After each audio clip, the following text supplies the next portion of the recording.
Hello, and welcome to NightSleepWhisper. Tonight, we are going beyond just a simple night's rest. I invite you on a deep and mysterious 50-chapter journey that begins on a snowy night in Berlin. The Midnight Star. Lean back, adjust your pillow, and leave the outside world behind, as my voice carries you through frozen paths and hidden secrets.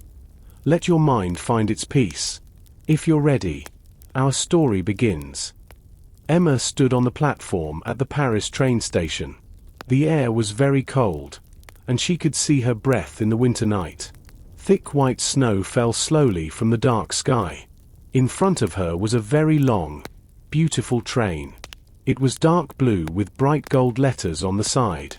The letters said, "The Midnight Star." Emma was 40 years old. She was a history teacher at a large university. She loved her students, but she was very tired. She needed a holiday. For many years, she wanted to visit the old libraries in Berlin. Now, she finally had the time and the money for this special trip. She held the handle of her brown leather suitcase. The suitcase was heavy because it was full of thick books and warm clothes. A man in a clean blue uniform walked toward her. He was the conductor. He had a kind face and a small grey mustache. "Good evening, madam," the man said. "May I see your ticket, please?" Emma took a small piece of paper from her pocket and gave it to him. The conductor looked at it and smiled. "Ah, cabin 12. That is a very comfortable room. Please, follow me." He picked up her heavy suitcase and walked toward the train. Emma followed him. They climbed the metal steps and entered the train. Inside, the train was wonderful. The floor had a thick red carpet. The walls were made of dark, polished wood. There were small lamps on the walls that gave a warm, yellow light. It was very quiet. Emma could not hear her own footsteps on the soft carpet. They walked past many doors. Emma saw other passengers. There were men in expensive suits and women in long coats. There were no children on this train. It was a place for adults who wanted a peaceful journey. The conductor stopped at a door with the number 12 on it. He opened the door and put Emma's suitcase inside. "Here you are, miss. If you need anything, please press the button near the bed." "Thank you very much," Emma said. The conductor left, and Emma entered her cabin. It was small but very pretty. There was a soft bed, a small table, and a large window. She sat down on the seat near the window. She felt a low vibration under her feet. The train began to move. It moved very slowly at first, leaving the bright lights of the station behind. Emma looked at the city of Paris. The buildings were covered in snow. She felt excited but also a little bit nervous. She did not know why. It was just a train ride, she told herself. She opened her bag and took out a book about German history. She wanted to read, but she kept looking at the dark world outside. The journey to Berlin was long, and the mystery was only beginning. The train moved faster now. The bright lights of Paris were far away. Emma looked at the window.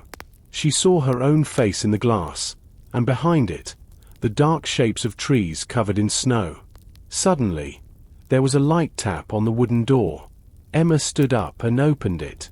A man stood in the hallway. He was tall and thin. He looked about 50 years old. He wore a dark grey coat and a black hat. He looked left and then right at the empty hallway. He seemed to be in a great hurry. He held a small black leather briefcase very tightly against his chest. His hands were shaking slightly. "Good evening," the man said. His voice was low and a little shaky. "Is this cabin 12? "Yes, it is," Emma replied. She stepped back to let him enter. "I am Emma. I think we are sharing this cabin." "Thank you. My name is Mr. Hill," he said.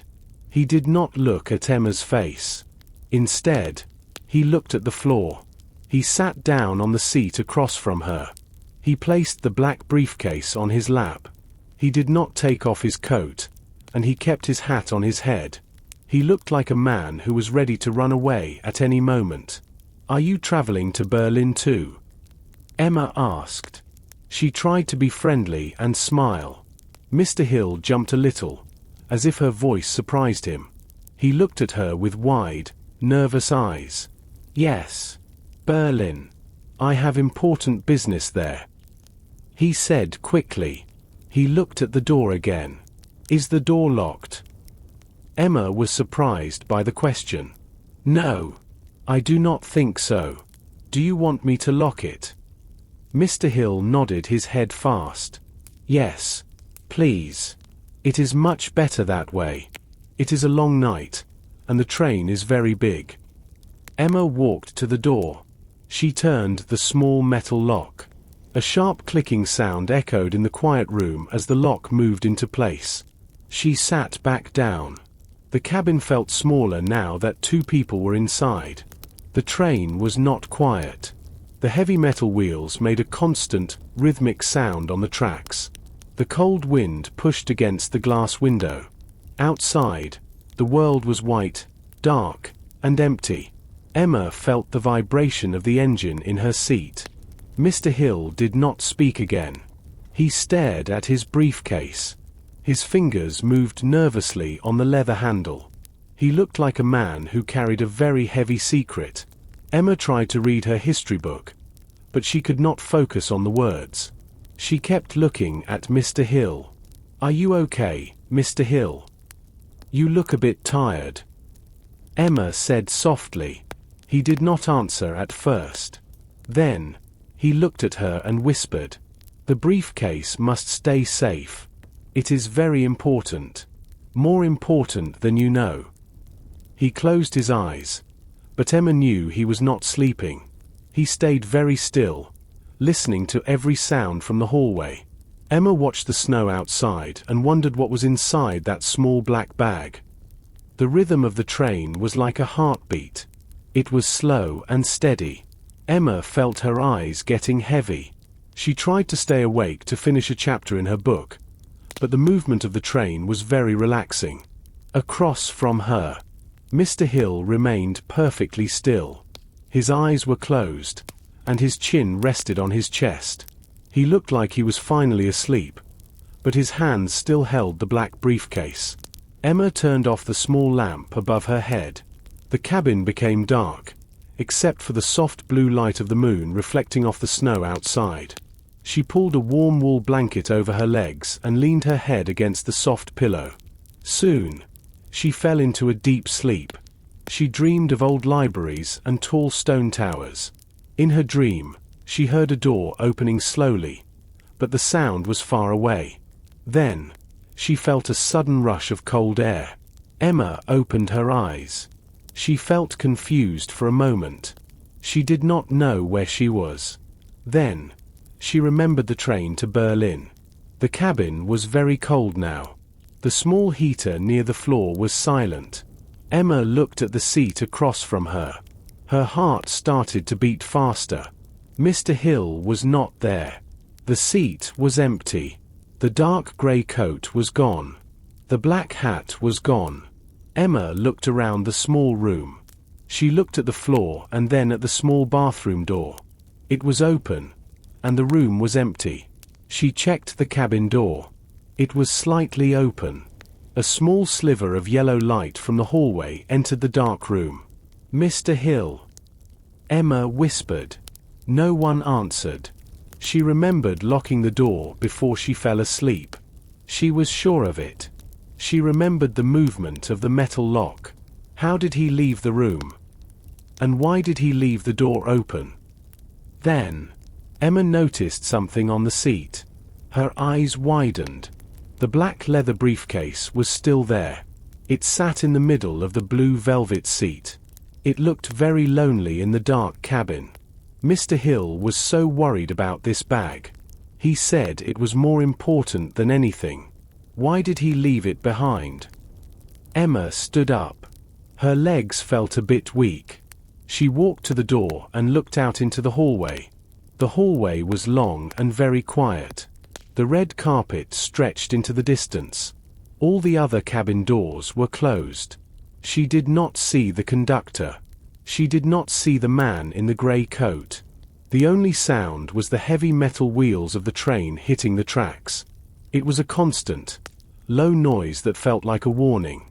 The wind pushed against the train cars, making the wood creak and moan. Emma went back inside and closed the door. She looked at the briefcase. She wanted to touch it, but she was afraid. Something was very wrong. She felt like someone was watching her from the shadows. She sat back down on her bed, her eyes fixed on the empty seat and the mysterious black bag. Emma stood up. She felt a cold sweat on her neck. She looked at the briefcase. It was real. It was right there on the blue seat. She decided she could not wait in the room alone. She needed to find someone. She needed to tell the staff that a passenger was missing. She stepped out into the hallway. The lights were dim and flickering slightly. The train was still moving through the snowy forest. She walked toward the front of the train. Her feet made no sound on the thick red carpet. She passed the doors of Cabin 11, Cabin 10, and Cabin 9. All of them were silent. There was no one in the hallway. She reached a glass door at the end of the car. She pushed it open. This was the car for the train staff. She saw the conductor from earlier. He was sitting at a small wooden desk. He had a large paper list in front of him. He was wearing small glasses and writing with a silver pen. He looked very calm. "Excuse me," Emma said. Her voice sounded thin and nervous in the quiet room. The conductor looked up. He took off his glasses and smiled politely. "Yes, miss. Is something wrong? Is the cabin too cold?" "It is about the man," Emma said quickly. She was breathing fast. "The man who was in my cabin. Mr. Hill. He is gone. He left his briefcase, and I am very worried about him. He looked sick or scared." The conductor looked confused. He frowned and looked down at his long list of names. He moved his finger slowly down the page.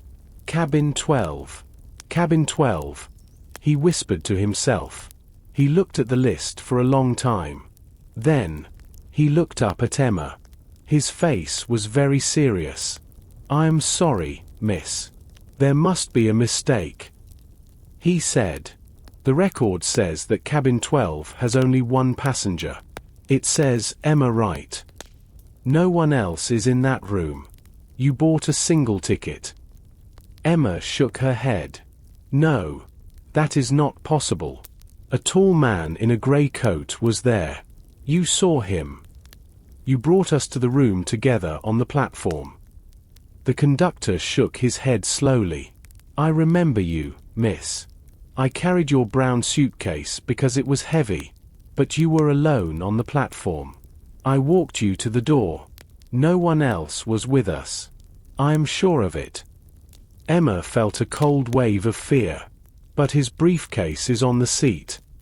He talked to me. He asked me to lock the door. He was very nervous about his bag." The conductor stood up. He looked at her with worry. "Perhaps you were dreaming, miss. It is a long journey, and it is very dark outside. The movement of the train can make people very tired. Sometimes dreams feel very real." "I was not dreaming," Emma said firmly.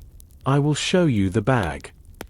The conductor followed Emma back to Cabin 12. They walked through the quiet train. When they reached the door, Emma opened it quickly. She pointed to the blue seat across from her bed. "See? There is the..." Emma stopped. Her heart felt like it stopped beating. The seat was empty. The black briefcase was gone. There was nothing on the blue velvet except for her own history book. "I do not understand," Emma whispered. "It was here. I saw it." The conductor patted her arm gently.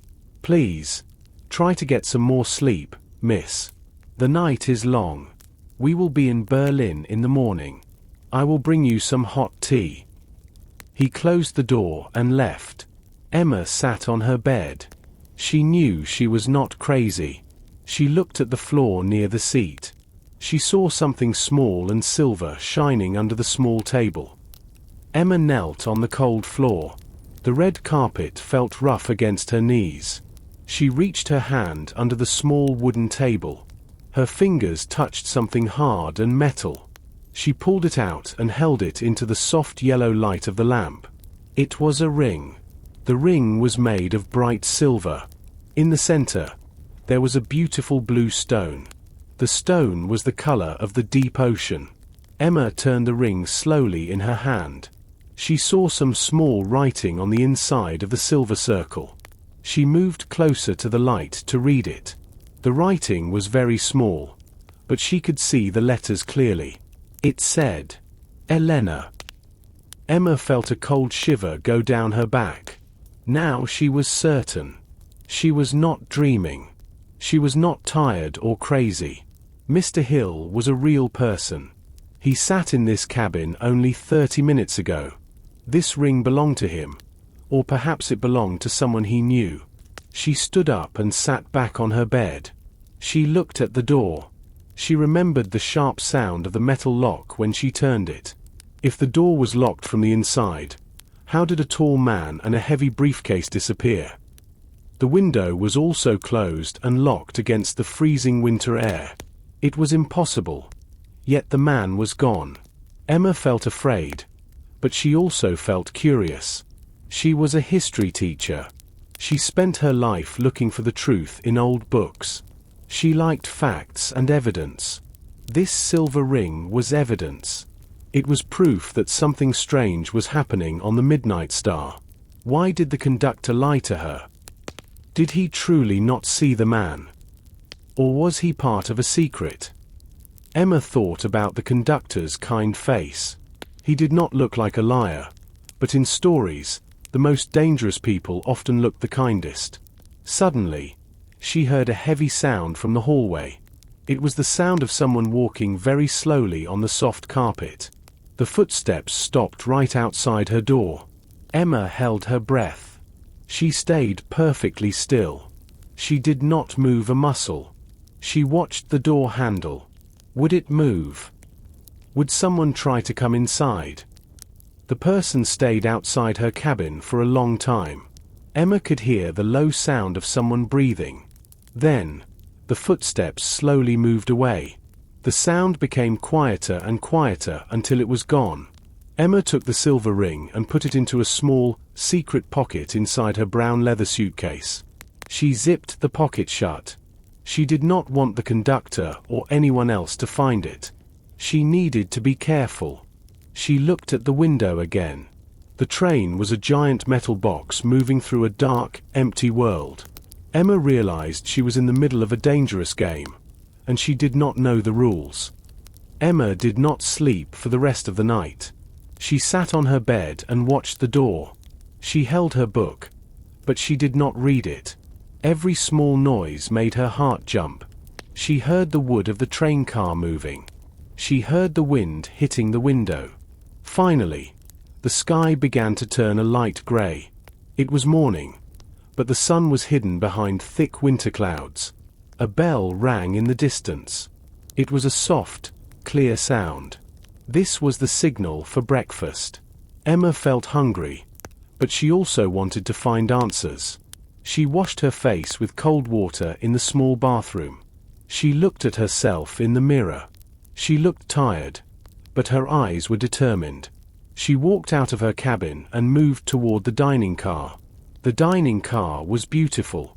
It had large windows, white tables, and silver spoons.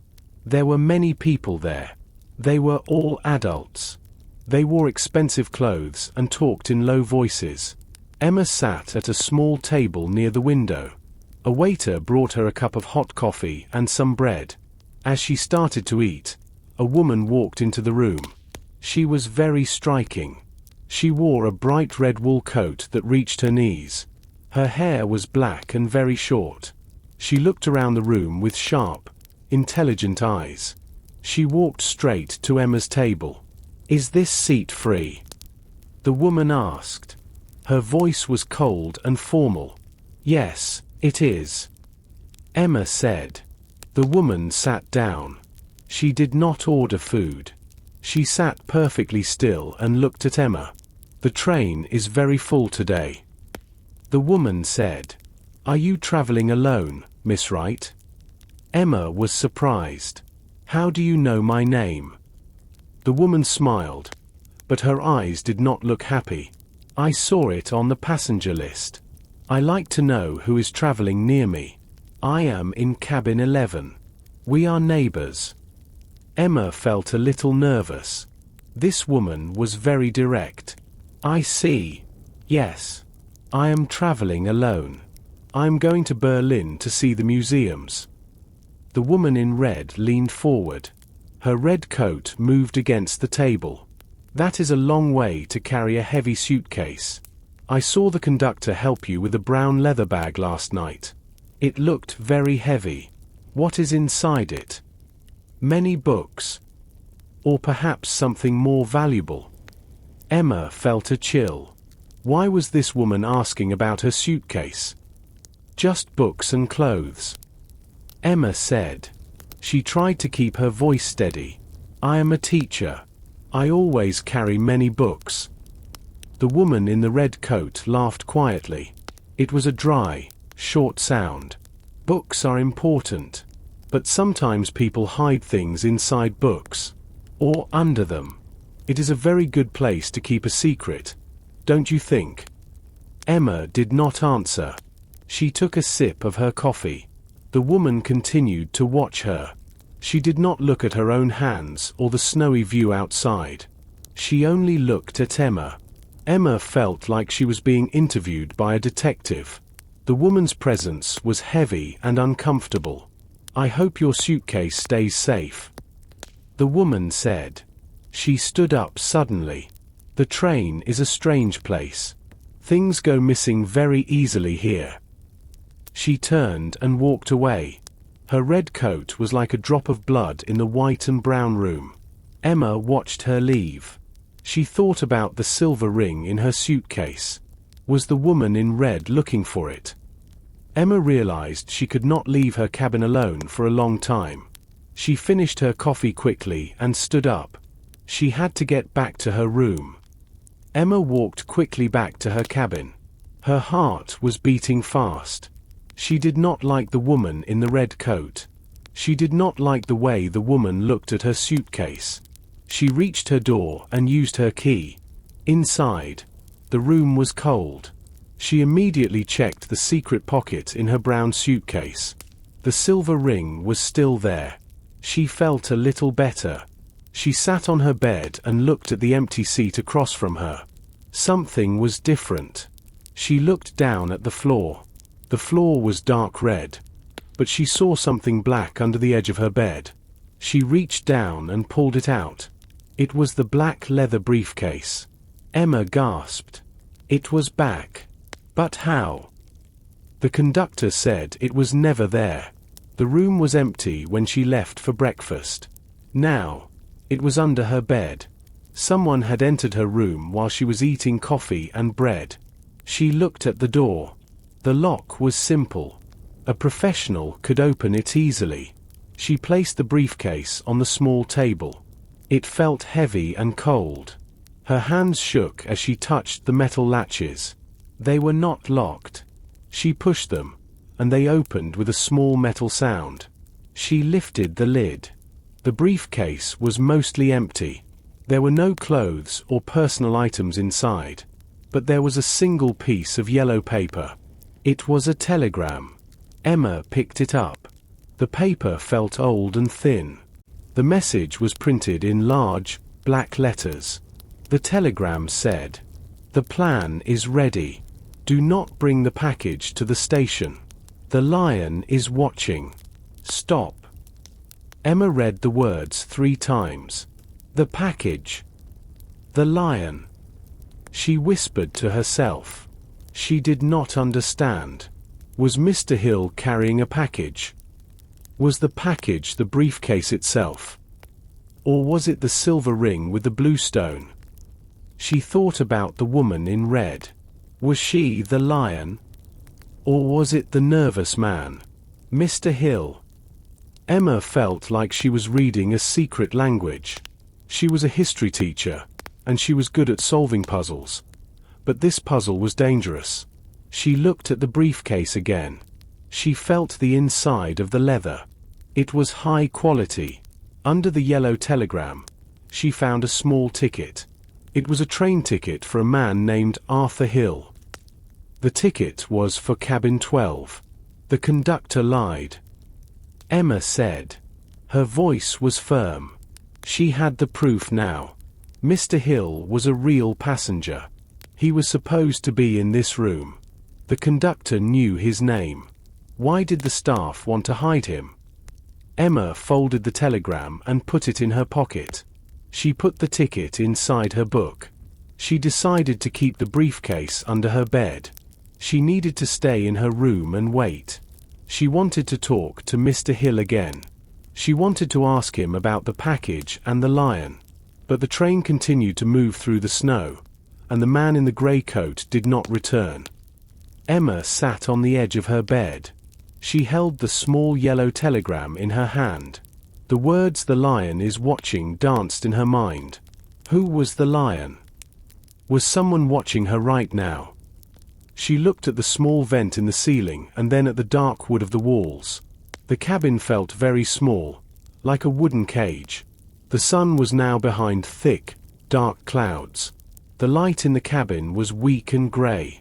Emma reached out to turn on the lamp above her table. She wanted the comfort of the warm, yellow light. She pressed the small button. Suddenly, the lamp did not turn on. Instead, the main light in the ceiling flickered twice. Then, it went dark. Emma waited for a second, but the light did not come back. She looked out into the hallway through the small glass window in the door. The hallway was also pitch black. The whole train car was in total darkness. The train did not stop. It continued to move through the snowy night. Emma could feel the vibration of the floor and the heavy rhythm of the metal wheels. But without light, the sounds felt much louder. She heard the wind hitting the glass window. She heard the wood of the cabin walls moving as the train turned a corner. Emma did not move. She sat very still in the center of her bed. She could not see her own hands. The darkness was thick and heavy. She felt a cold breeze on her face. It was a very small movement of air, but she noticed it. The air was coming from the direction of the door. Then, she heard it. It was a very soft sound. It was the sound of the cabin door moving slowly to the side. Emma knew she locked the door, but now she was not sure. She held her breath. Her heart was beating so hard she could feel it in her chest. Someone was in the room. Emma did not scream. She was too afraid to make a sound. She heard the soft movement of shoes on the red carpet. The person was moving toward the table where the briefcase was. Emma reached out her hand slowly. She touched the empty space where the briefcase sat only minutes ago. Her fingers touched the cold wood of the table. The briefcase was gone. She heard the person move back toward the door. There was a low sound of breathing. Then the door closed again. Emma stayed in the dark for what felt like a very long time. She counted her breaths to stay calm. 1, 2, 3. Finally, the lights flickered again. The ceiling lamp turned on with a low hum. The cabin was bright again. Emma looked around the room quickly. She was alone. The door was closed. She looked under the bed. She looked on the table. She looked in the bathroom. The black briefcase was gone. The mystery man's bag disappeared for the second time. Emma felt a deep sense of danger. The people on this train were very fast and very quiet. She reached into her pocket. The yellow telegram was still there. She still had one piece of the puzzle. The lights were bright now, but Emma felt like she was in a nightmare. She stood in the middle of her cabin and looked at the empty wooden table. The black leather briefcase was definitely gone. She checked under the bed. She checked inside the small closet. She even looked behind the heavy window curtains. There was nothing. Emma sat down and tried to think. Her mind was moving fast. The person in the dark was very professional. They did not make a loud noise. They did not drop anything. They knew exactly where the bag was. And most importantly, they had a key to her room. She looked at the door. The metal lock looked strong, but it was not enough to keep the stranger out. Emma felt like she was no longer safe in her own cabin. She stood up and decided to find the conductor again. She didn't care if he thought she was crazy. She had to report the theft. She walked out into the hallway. The air in the train car felt heavy and cold. As she walked toward the front of the train, she saw the woman in the red coat. The woman was standing by a large window in the hallway. She was watching the snowy trees pass by. She turned her head slowly as Emma approached. "You look like you lost something important, Miss Wright," the woman said. Her voice was smooth and calm. Emma stopped. She looked at the woman's bright red coat. "Someone entered my room when the lights went out," Emma said. "They took the briefcase." The woman in red did not look surprised. She adjusted the collar of her coat. "I told you. This train is full of secrets. People here are looking for things. Sometimes, they find them." "Who are you?" Emma asked. "And why are you watching me?" The woman smiled, but her eyes remained cold like the ice outside. "I'm just a passenger, like you. But I am a passenger who knows how to stay quiet. You should try it, too. It is much safer." Emma walked past her without saying another word. She found the conductor near the dining car. He was talking to a tall man in a dark suit. When the conductor saw Emma, he looked annoyed.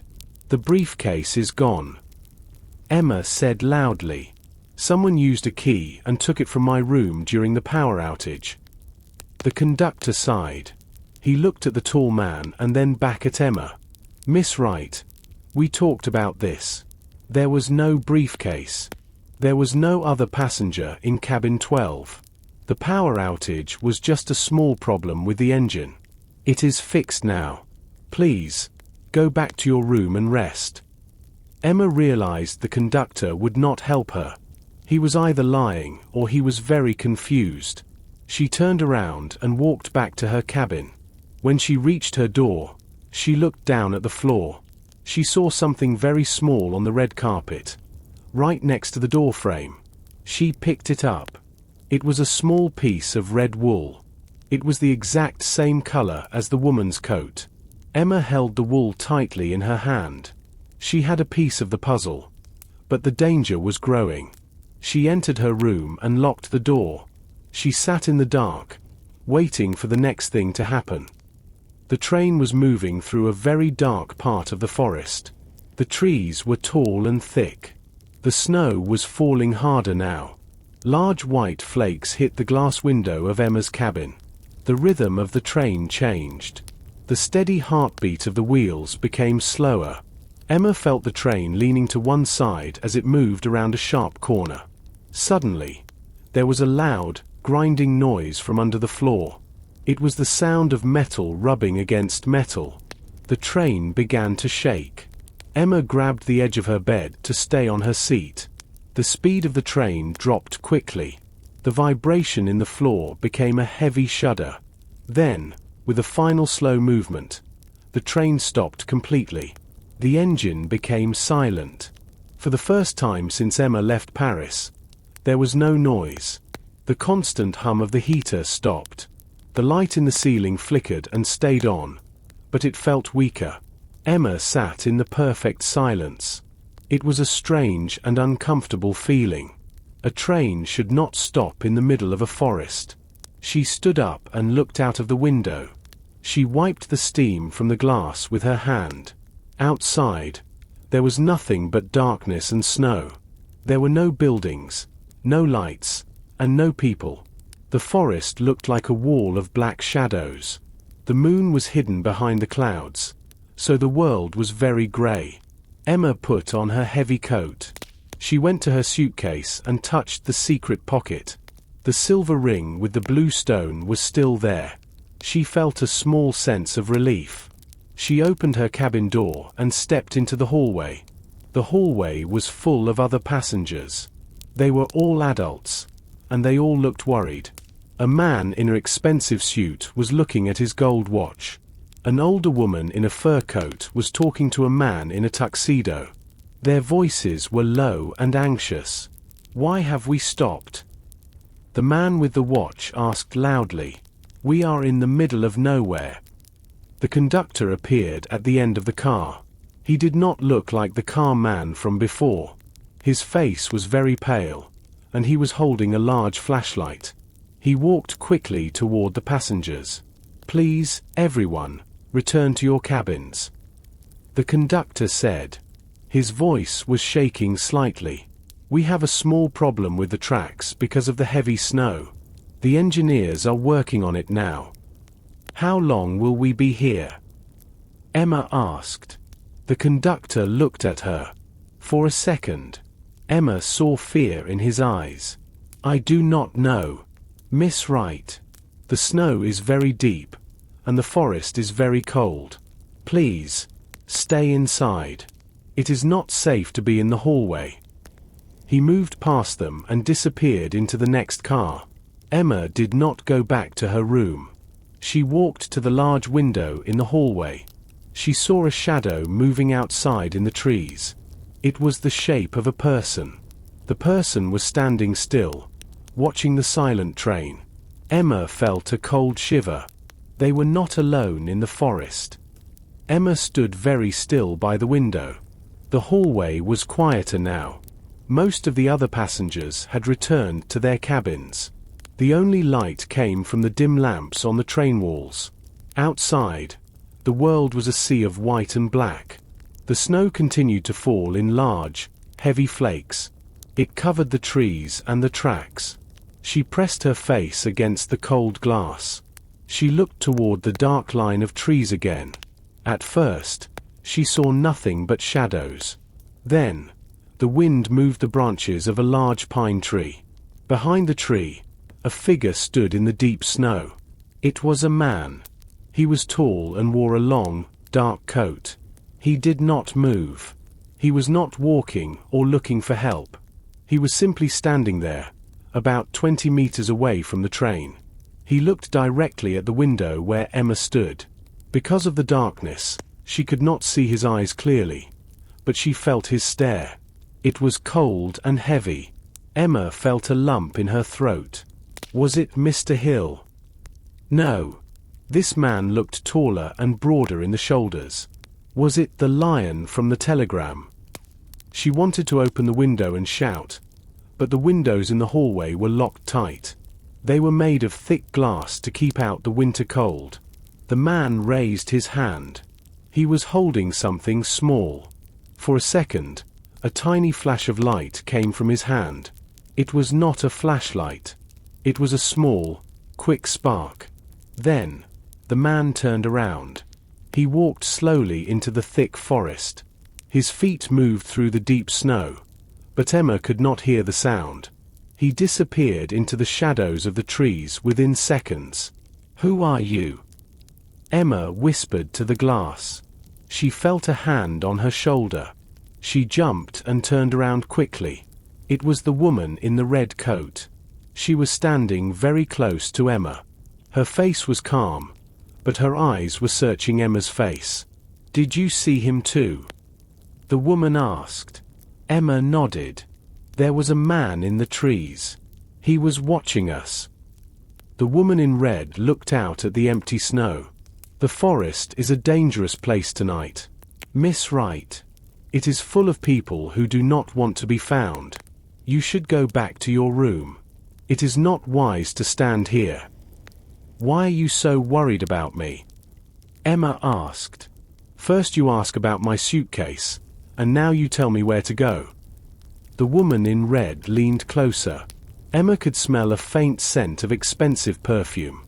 "I'm not worried about you," the woman said in a low voice. "I'm worried about what you might do. This journey is more than just a trip to Berlin. People are looking for something very valuable. If you see too much, you become part of the problem." The woman turned and walked back toward cabin 11. Emma stayed at the window for another minute, but the man in the snow did not return. She felt a deep sense of unease. The train was a cage, and the forest was a wall. She was trapped between a mystery inside and a shadow outside. She decided she had to find out if the man in the snow was connected to the missing Mr. Hill. Emma could not stay in her room. The silence of the stopped train was too heavy. She decided to go to the front of the train.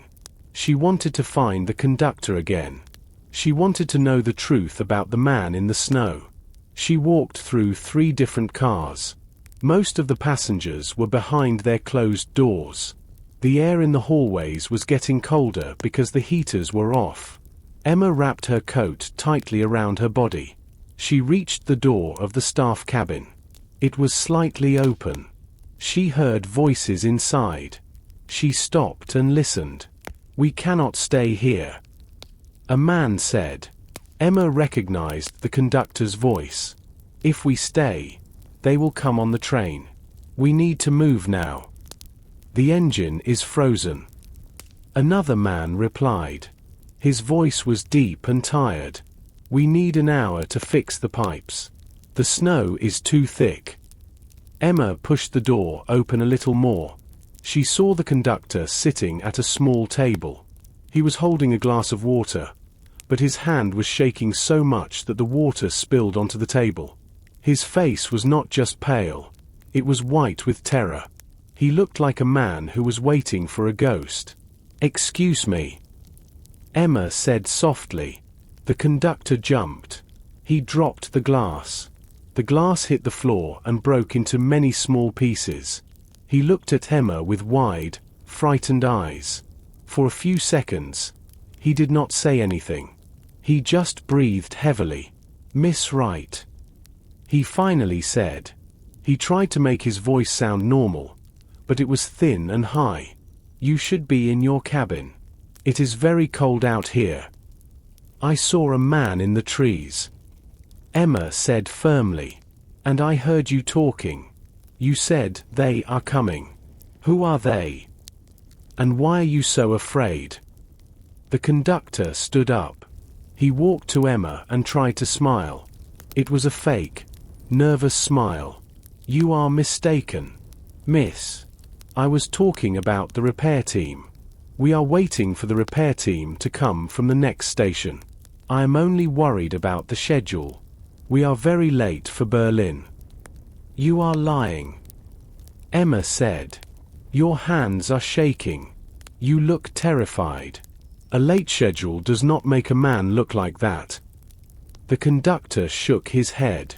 He looked at the broken glass on the floor. "The snow is just very stressful. Miss Wright, please, go back to your seat. The engine will start soon. Everything is fine. I promise you, everything is under control." Emma knew he was lying.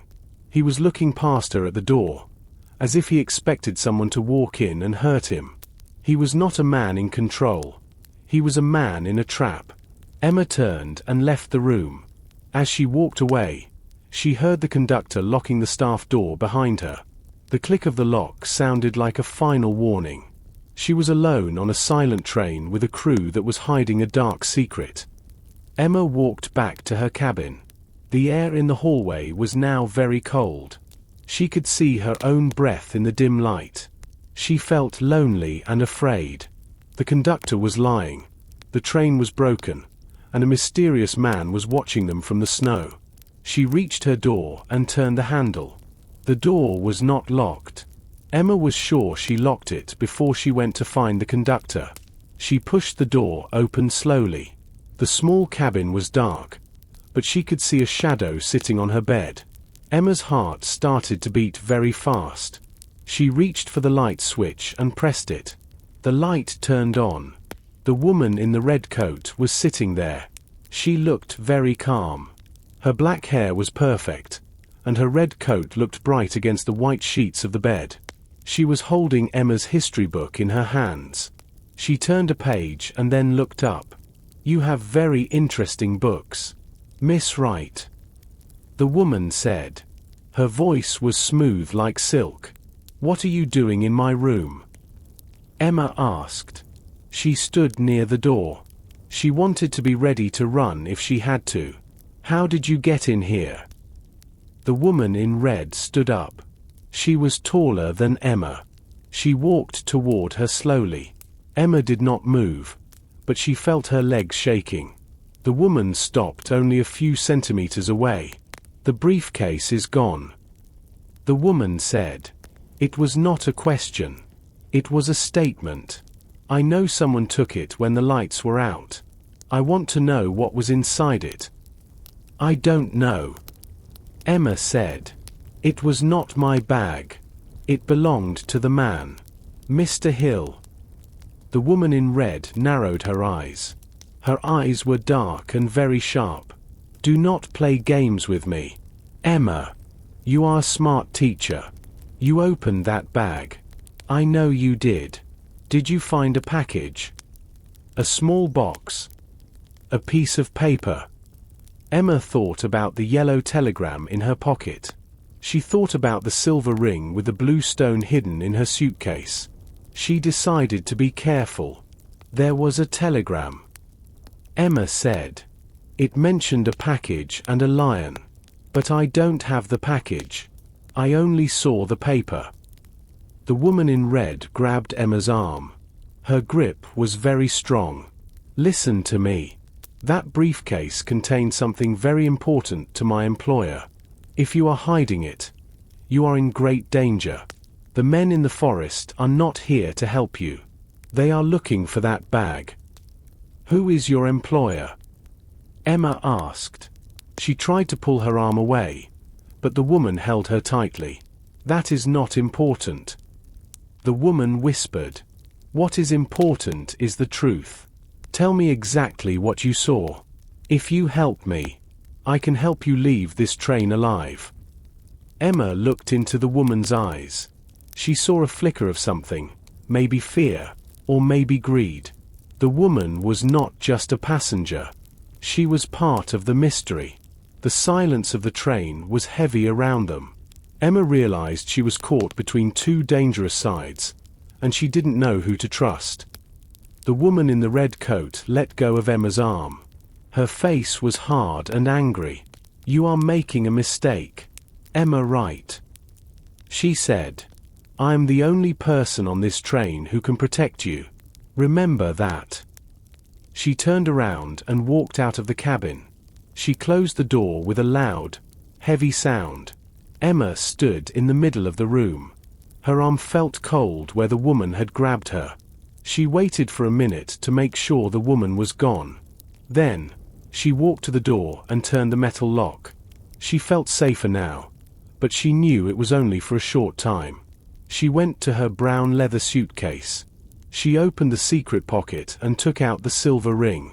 The blue stone was shining in the dim light of the cabin. Emma looked at it very closely.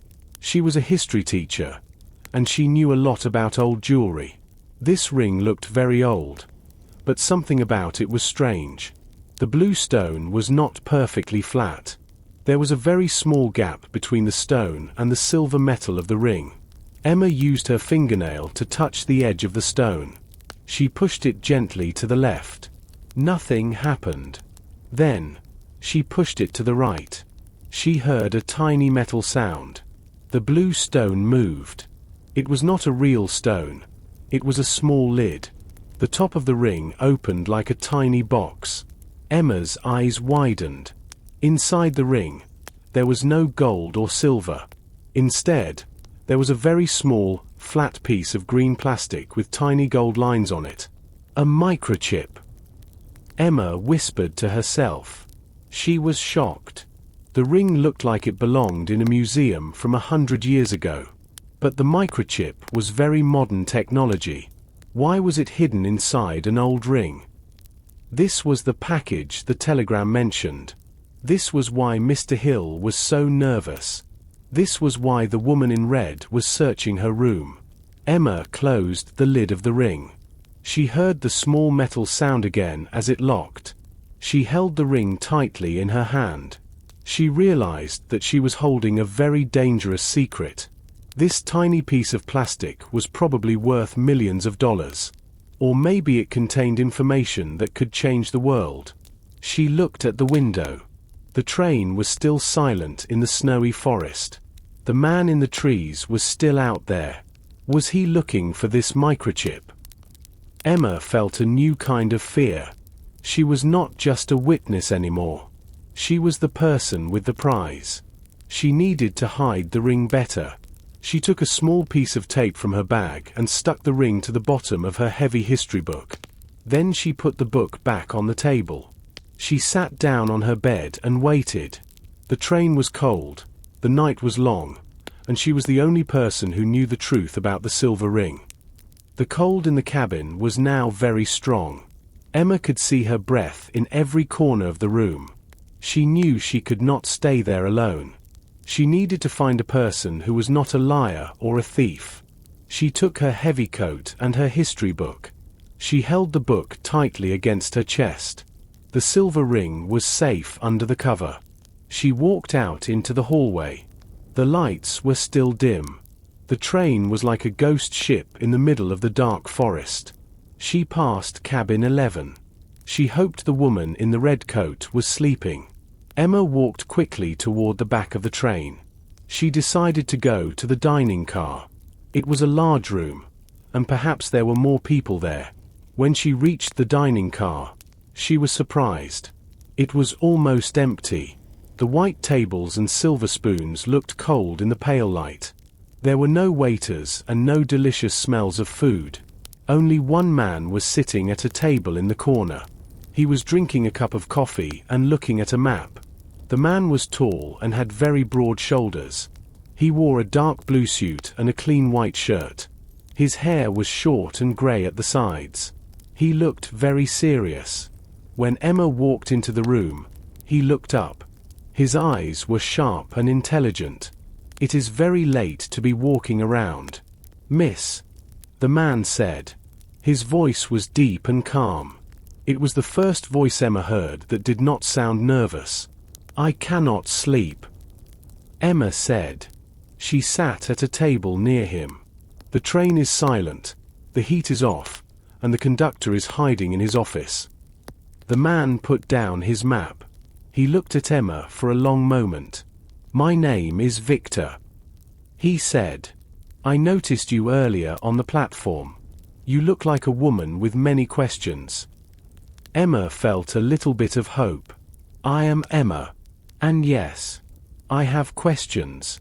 Strange things are happening on this train. A man disappeared from my room, and a woman in a red coat is threatening me."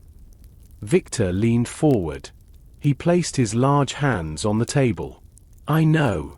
I am here because of those strange things. I am a detective. I am investigating a very important theft from a museum in Paris." Emma felt her heart jump. A detective. Was he the help she needed? A theft. Was it a silver ring? She asked softly. Victor's expression did not change, but his eyes became even sharper. "It is more than just a ring, Emma. It is a piece of history and a piece of the future. The people who took it are very dangerous. They are on this train, and they are also outside in the forest." Emma looked at the heavy book in her lap. She felt the weight of the silver ring. She wanted to tell him everything, but she remembered the telegram. "The lion is watching." Was Victor the lion? Or was he the hunter? "Can you protect me?" Emma asked. Victor nodded slowly. "That is my job. But you must tell me the truth. Do you know where the object is?" Emma looked at the dark window. She saw the reflection of the empty dining car. She wanted to trust Victor, but in this mystery, everyone had a mask. Emma looked at Victor for a long time. His face was like stone, but his eyes were calm. She wanted to believe him. She needed a friend on this cold, dark train. She did not tell him about the ring under her book yet, but she decided to help him find the truth.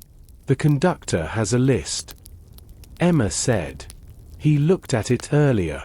He told me that my name was the only name for cabin 12. He said I was traveling alone.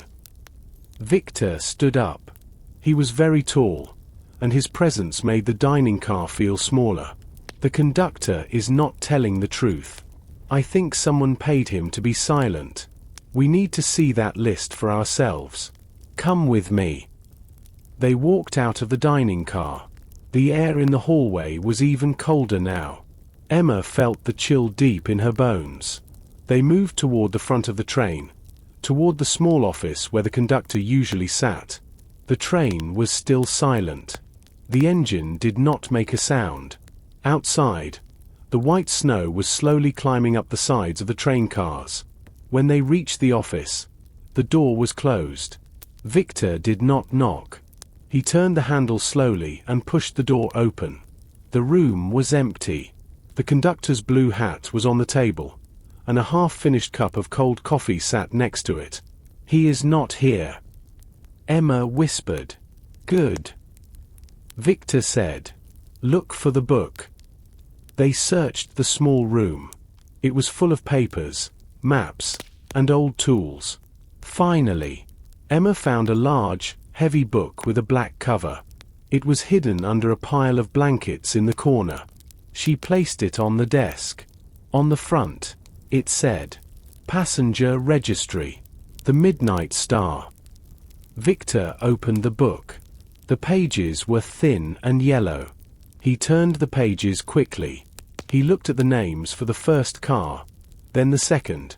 Here is the car for cabin 12. Victor said. He pointed to the page. Emma leaned in to look. Her heart sank. The page was not there. Between the page for cabin 11 and cabin 14, there was a jagged edge of paper. Someone had used a sharp knife to cut the page out of the book. The information for cabin 12 was gone. Someone took it. Emma said. The proof of Mr. Hill's journey is destroyed. Victor touched the jagged edge of the paper. They are trying to erase him. If there is no record of him, then no one will look for him when the train reaches Berlin. This is a very professional job. Suddenly, they heard the sound of heavy boots in the hallway. The footsteps were coming toward the office. They were fast and loud. Someone is coming, Victor said. He grabbed Emma's arm and pulled her behind a large metal cabinet in the corner of the room. Stay quiet. Do not move. Emma held her history book tightly against her chest. She felt the silver ring pressing against her arm. She closed her eyes and waited in the dark, listening to the footsteps getting closer and closer to the door. The door opened with a slow movement. Emma held her breath. She could feel the cold metal of the cabinet against her back. Beside her, Victor was very still. He did not move a muscle. He was like a statue in the dark corner. A man entered the room. He was not the conductor. This man wore a heavy black coat and tall boots. He was wet with snow. Emma could see the drops of melted ice falling from his coat onto the red carpet. The man looked at the desk. He saw the black book. He picked it up and looked at the torn page. He seemed angry. He threw the book back onto the desk, and it made a heavy noise. Then, the man started to search the room. He opened the drawers of the desk. He threw papers onto the floor. He was looking for something specific. He walked closer to the cabinet. Emma could see his boots. They were covered in mud and white frost. The man stopped right in front of their hiding place. Emma felt her heart beating fast. She thought the man could hear it in the quiet room. Suddenly, A loud voice called out from the hallway. "Is anyone there? We need help." The man in the black coat stopped. He looked at the door. He did not answer the shout. He moved quickly out of the room and disappeared into the hallway. Emma heard his heavy boots hitting the floor as he ran away toward the back of the train. Victor waited for a long time. He did not let Emma move. Finally, he stepped out from behind the cabinet. His face was very serious. He touched the air with his hand. "The heating is completely gone." Victor whispered, "The air is freezing. We cannot stay in this office. We must find a way to stay warm, or we will not survive the night." Emma stepped out too. She felt the freezing air on her face. It was much colder than before. The windows of the train were starting to have white ice on the inside. The metal walls of the train felt like ice. "Where is the conductor?" Emma asked. "And who was that man?" "I think the conductor is hiding or gone," Victor said. "And that man is from the forest. They are already on the train." "Emma, the doors are no longer safe." They walked back into the hallway. Other passengers were coming out of their rooms. They were holding thick blankets and wearing heavy hats. Every person was shivering. They looked at each other with fear in their eyes. There was no light except for a few small flashlights. "We need to go to the dining car," Victor said to the group of passengers. "There is a small stove there for cooking. It is the only place where we can make a fire. We must stay together." Emma held her history book tightly. The silver ring was still there, hidden under the cover. She followed Victor through the dark, cold train. The mystery was now a fight to stay alive in the freezing night. The dining car was the coldest room in the train. The large windows allowed the freezing air to enter easily. Victor moved quickly. He found some old menus and wooden boxes in the storage area. He put them into the small metal stove in the kitchen. Soon, a tiny orange flame began to grow. The passengers sat on the floor around the stove. They held their hands near the heat. They were very quiet. Emma wanted to help. She saw that many passengers did not have enough blankets. "I will look for more supplies," she said to Victor. "Maybe there are towels or extra clothes in the kitchen storage." Victor nodded. "Be careful, Emma. Do not go far." Emma walked into the small kitchen. It was a narrow room with silver counters and many metal pans. The air smelled of old coffee and cold metal. She used a small flashlight to see. The light moved across the walls. She saw plates and spoons, but no blankets. She opened a large wooden cupboard. Inside, she found a stack of white tablecloths. They were thick and warm. "These will work," she whispered.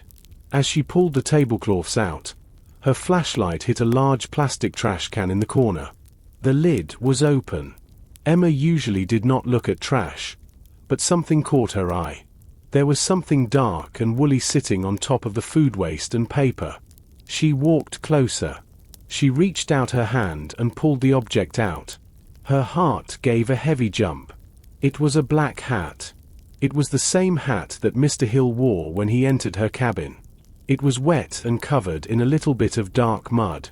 Emma held the hat in her hands. It felt heavy and cold. Mr. Hill was here, she thought. This was the second piece of evidence. First the briefcase was under her bed, then the ring, and now the hat in the kitchen. But the kitchen was far from cabin 12. How did the hat get here? Did Mr. Hill run through the train, or did someone carry him here? She looked at the back door of the kitchen. This door led to the outside of the train, where the food was brought in at the stations. The door was closed, but she saw a small piece of ice on the handle. Someone had opened this door recently. Emma felt a cold wind on her legs. She looked down and saw that the door was not fully closed. There was a tiny gap between the door and the frame. She pushed the door. It moved easily. She looked out into the night. The snow was very deep. She saw a line of footprints leading away from the train and into the dark forest. The footprints were large and deep. They were the footprints of a man who was carrying something heavy. "Victor!" Emma called out. Her voice was full of fear. She ran back into the dining area with the black hat and the tablecloths. She needed to show him what she found. The mystery of Mr. Hill was no longer inside the train. It was out there, in the middle of the freezing forest. Emma ran to Victor. She held the wet black hat in her hands. Victor was helping an older man with a blanket. He looked up and saw Emma's face. He saw the black hat and his eyes became very narrow. "Where did you find that?" Victor asked. His voice was low so the other passengers could not hear. "In the kitchen trash," Emma whispered. "And the back door was open. I saw footprints in the snow. Someone left the train. They were carrying something heavy." Victor took the hat. He felt the cold, wet wool. "This belongs to the man from your cabin. If his hat is here, he was definitely in the kitchen. But why would someone carry him into the forest in a storm? Maybe they are taking him to a secret place." Emma said. "The telegram said, 'The package is ready.' Maybe Mr. Hill is the package." Victor looked at the kitchen door. He looked like he wanted to jump into the snow and follow the tracks. But then, something strange happened. The floor under their feet began to shake. It was a low, heavy vibration. Emma felt it in her legs and her chest. A deep hum began to fill the room. The silent engine was coming back to life. The passengers looked up. Some of them smiled. "The train is fixed." A woman cried out, "We are going to Berlin." But Emma did not smile. She looked at the window. The train was moving, but it was not moving forward. She saw the snowy trees moving in the wrong direction. The train was going backward. It was moving away from the tracks that lead to Berlin. "Victor," Emma said, "we are going the wrong way." Victor looked out the window. His face became very pale. "You are right. We are reversing. We are going deeper into the mountains. This is not the way to the next station." The train moved faster. The rhythm of the wheels was fast and loud. The lights in the dining car flickered and then became very bright. The heating system started to push warm air into the room. But no one felt happy. The movement felt wrong. It felt like they were being kidnapped by the train itself. Emma held her history book tightly. The silver ring was still there. But she felt like the train was taking her to the people who wanted it. "We need to go to the engine room," Victor said. He stood up and grabbed a heavy metal tool from the kitchen counter. "Someone is driving this train, and I do not think it is the original engineer. Emma, stay here with the others." "No," Emma said. "I am coming with you. I have the proof." She did not want to be left alone in the dining car. She followed Victor out of the room. They moved toward the front of the train, but the wind was howling against the sides of the cars. The journey was no longer a trip. It was a chase. Emma and Victor ran down the narrow hallway. The train was moving very fast now. The rhythm of the wheels was loud and constant. Because the train was moving backward, Emma felt a strange pressure in her chest. The snowy world outside the windows was a blur of white and gray. The wind was hitting the sides of the train with a lot of force. "We must reach the front of the train," Victor said.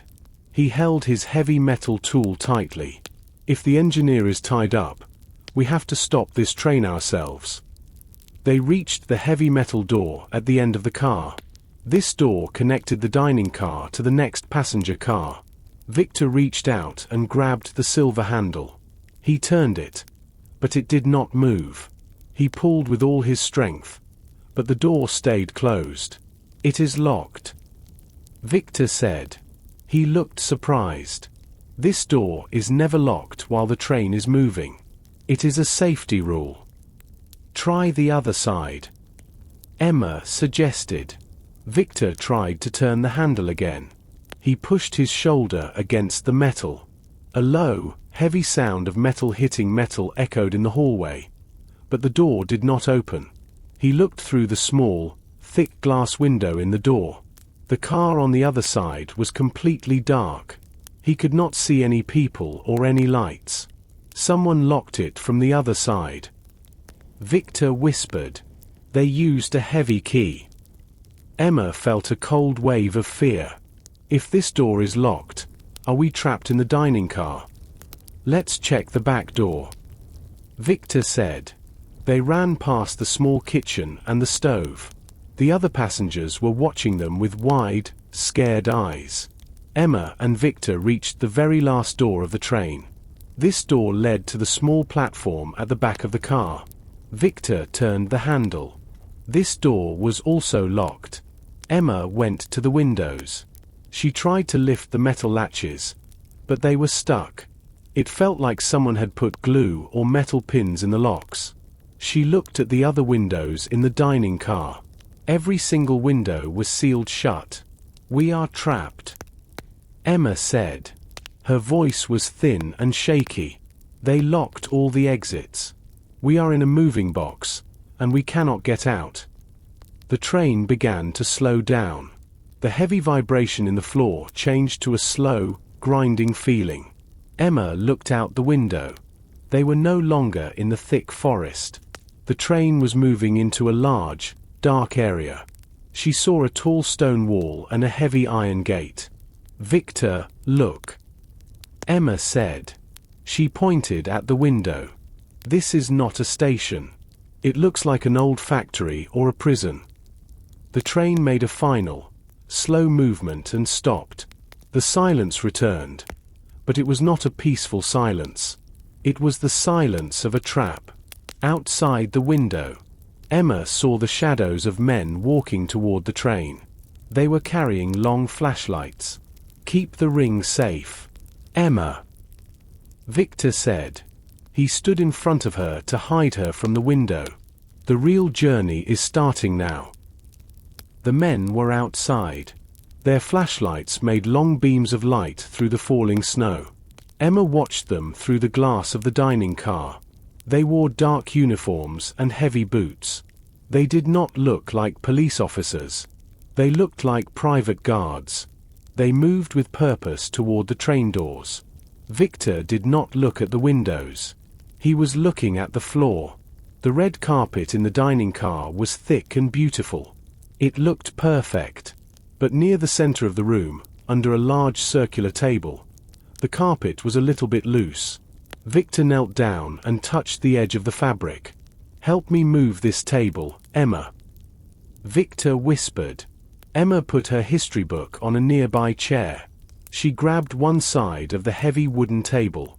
Victor grabbed the other side. They lifted it together and moved it slowly to the left. They were very careful.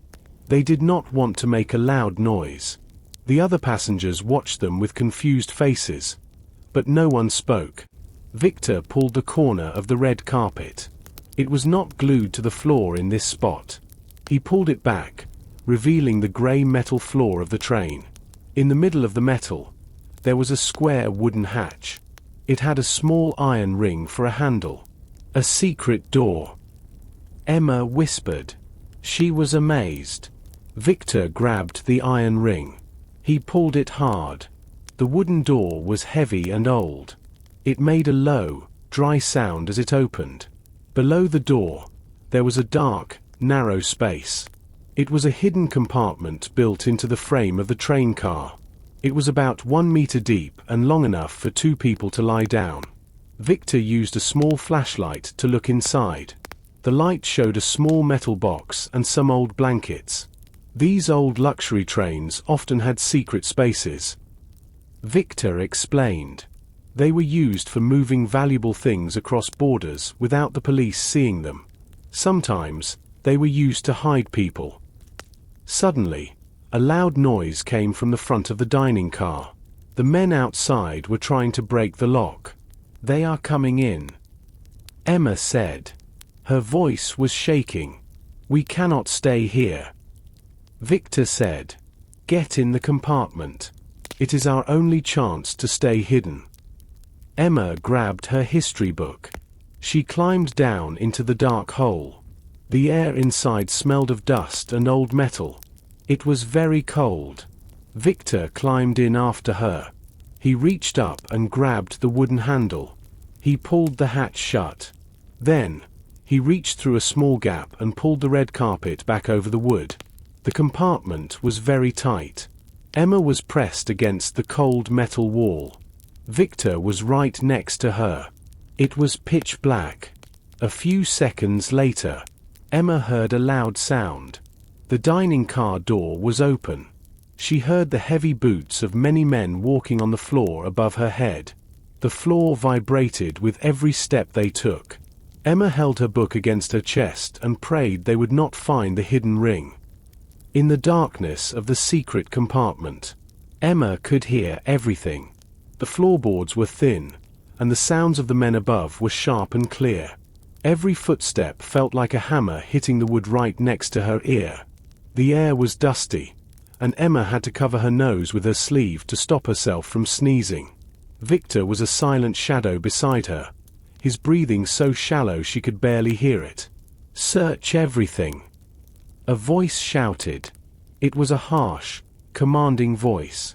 The woman in red said the teacher was in this car. She wouldn't have gone far. Emma felt a cold spike of fear. The woman in the red coat had betrayed her. She had been working with these men all along, watching Emma and waiting for the right moment to strike. "What about the others, sir?" another man asked. "Line them up." The leader replied, "Check their pockets. If they don't have the ring, move them to the holding area in the warehouse. We don't have time to be polite." Emma heard the sounds of the other passengers crying out in fear. She heard chairs being pushed over and the clatter of silver spoons hitting the floor. The men were being rough. She felt a deep sense of guilt. These people were innocent travelers, and now they were being treated like criminals because of the secret she was carrying. Suddenly, a pair of heavy boots stopped directly on top of the hatch. The wood creaked under the weight. Emma froze. A small amount of dust fell from the ceiling of their hiding place and landed on her face. She closed her eyes tight, her heart thumping against her ribs like a trapped bird.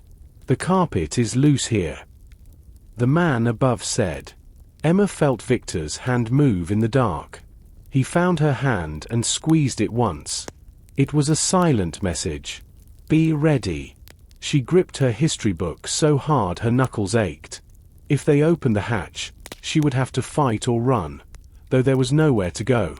"It's just an old train, Junssen." The leader's voice moved closer. "The floors are falling apart. Forget the carpet and check the kitchen." The conductor said he saw her heading that way with the detective. The boots moved away. The weight left the hatch, and the creaking stopped. Emma let out a breath she didn't know she was holding. "They're looking for us specifically now," Victor whispered into her ear. His voice was so quiet it was almost a thought. "The woman in red told them I was with you. They know I'm a detective. Why would she help them?" Emma whispered back. "Money. Power. Maybe she's the lion's right hand." Victor replied, "We have to stay here until they move the passengers out. Once the car is empty, we'll try to find a way to the warehouse. We can't leave those people behind." Emma nodded in the dark, even though Victor couldn't see her. She wasn't just a history teacher anymore. She was a witness to something terrible, and she realized that the only way out of this forest was to finish the mystery they had started in cabin 12. For a long time, there was only silence. The heavy boots and shouting voices had moved far away. Emma lay in the dark, her ears straining to hear the slightest sound. The only noise was the distant whistle of the wind as it whipped through the open doors of the train. The air inside the secret compartment was becoming thin and stale. Victor moved first. He pushed against the wooden hatch. It moved only a few centimeters. The carpet above was heavy, and a chair had been knocked over on top of it. He pushed again, harder this time. With a low groan of wood and metal, the hatch swung open. Victor climbed out first, then reached down to help Emma. As she stepped back onto the floor of the dining car, she gasped. The room was a disaster. The beautiful white tablecloths were torn and scattered on the floor. The silver spoons were bent, and the glass from the windows was smashed in several places. The warmth from the small stove was gone, replaced by the biting cold of the winter night. "They're gone," Emma whispered, looking at the empty chairs. "The other passengers, they took everyone. They took them to the warehouse," Victor said, gesturing toward the window. "Look." Emma walked to the jagged hole where a window used to be. The train had stopped inside a large, walled courtyard. In front of them sat a massive stone building. It looked like an old factory from the 19th century, with tall, narrow windows and a smoking chimney. Several guards with flashlights were standing by the main entrance. A line of shivering passengers was being led through the heavy iron doors. Emma felt the weight of the history book in her arms. She looked down and saw a small piece of the silver ring peeking out from under the cover. She quickly pushed it back. "Victor, we have to help them," Emma said. "They are innocent people. They have nothing to do with this microchip." "I know," Victor replied, his face grim. "But we have to be smart. If we just run out there, they will catch us in seconds. We need a distraction." He walked over to the kitchen area. He began searching through the cabinets until he found a row of heavy glass bottles of cooking oil and a box of long matches. "The engine is still warm," he muttered. "If we can start a fire near the rear of the train, the guards will have to leave the warehouse entrance to put it out." "But what about the ring?" Emma asked. "If they find us, they'll take it." Victor looked at her. "You have to keep it. I'll start the fire. When the guards run toward the train, you slip into the warehouse.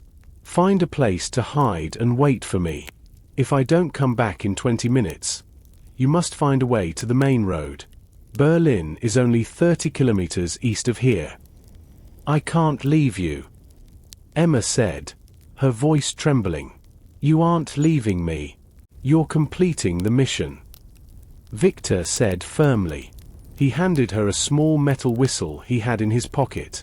"If you get into trouble, blow this. It's loud enough to be heard over the wind." Emma took the whistle and the book. She watched as Victor moved toward the back of the train, his shadow disappearing into the darkness of the kitchen. She was alone now, a history teacher in the middle of a spy's nightmare, holding a secret that people were willing to kill for. Emma waited in the frozen silence of the dining car. She squeezed the history book against her chest. Minutes felt like hours. Suddenly, a bright orange flash lit up the back of the train. It was followed by a loud, the sound of wood and glass breaking. Thick, black smoke began to pour out of the kitchen windows, rising into the snowy sky. "Fire! The train is on fire!" a guard shouted outside. Emma watched through a crack in the door as the men near the warehouse entrance turned. They saw the orange glow reflecting off the snow. They didn't hesitate. 3 of the 4 guards began to run toward the back of the train, their heavy boots kicking up clouds of white powder. This was her moment. Emma opened the side door of the dining car. The freezing wind hit her face like a physical blow, taking her breath away. She looked down. The ground was about a meter below, covered in deep, untouched snow. She took a deep breath, gripped her book, and jumped. She landed heavily. The snow was soft but very cold, reaching up to her waist. She stayed perfectly still for a few seconds, her heart racing. The remaining guard was still standing by the warehouse door, but he was looking toward the fire, his back to her. Emma began to crawl. She moved through the shadows of the train cars, staying low. The cold was biting into her legs, making them feel heavy and numb. Every movement was a struggle. She reached the edge of the stone courtyard and pressed herself against the rough, freezing wall of the warehouse. She moved slowly along the wall, heading away from the main entrance. She found a small, heavy wooden door near a pile of old iron pipes. It looked like a service entrance. She reached up and turned the handle. To her surprise, it was not locked. It creaked softly as it opened. Emma slipped inside and closed the door behind her. The air inside the warehouse was slightly warmer, but it smelled of oil, old paper, and something metallic. The room was massive. Huge wooden crates were stacked to the ceiling, creating a maze of dark tunnels. High above, dim yellow lights hung from iron chains, casting long, swaying shadows. Emma stood in the shadows of a large crate. She listened. From deep within the building, she could hear the sound of footsteps and a low, rhythmic humming noise, like a large machine. "They have to be here," she whispered to herself. She started to move through the rows of crates. As she turned a corner, she saw something that made her stop. On the side of one of the crates, there was a black symbol painted in ink. It was the head of a lion with its mouth open. This was the place. This was the lion's den. Emma looked down at her book. The microchip was safe, but she was now in the heart of the enemy's territory. She had to find the passengers and find Victor, but she also had to find out what the lion was planning to do with the technology she carried. She saw a set of metal stairs leading to an upper office and began to climb, hoping to find a better view of the floor below. The metal stairs groaned softly under Emma's weight. She moved like a ghost, keeping her body low against the railing. Each step felt like a gamble. Below her, the warehouse was a hive of activity. The humming sound was louder here, a deep, electric pulse that vibrated in her teeth. When she reached the top of the stairs, she found a narrow walkway that led to a glass-walled office. The office was perched like a bird's nest above the warehouse floor. Emma crouched behind a row of heavy metal filing cabinets that sat on the walkway. From here, she had a clear view of everything. In the center of the floor, the crates had been moved to create a large, open circle. Inside that circle sat the machine. It looked like a massive computer server, but it was covered in glowing blue tubes and thick black cables. Standing near the machine were the passengers from the Midnight Star. They were huddled together, guarded by two men with rifles. Then, she saw them. The woman in the red coat was standing near the machine. Beside her was a man Emma had never seen before. He was older, with white hair and a face that looked like it was carved from stone. He wore an expensive fur coat and held a gold-topped cane. On his lapel was a small, golden pin in the shape of a lion. "Is the system ready, Marcus?" the woman in red asked. Her voice was sharp and impatient. "Almost," the man replied. His voice was deep and smooth, like velvet. "But we are missing the key. Without the microchip in that ring, the encryption will not break. We can see the data, but we cannot use it. The teacher has it," the woman said, her eyes scanning the dark corners of the warehouse. "She is smarter than she looks. She was with the detective, Victor. My men are searching the train, but if they aren't there, they are likely in the forest." The man, Marcus, the lion, looked at the machine. "That chip contains the security codes for every major bank in Europe, Elena. If we do not have it by sunrise, our buyers will leave. Find her.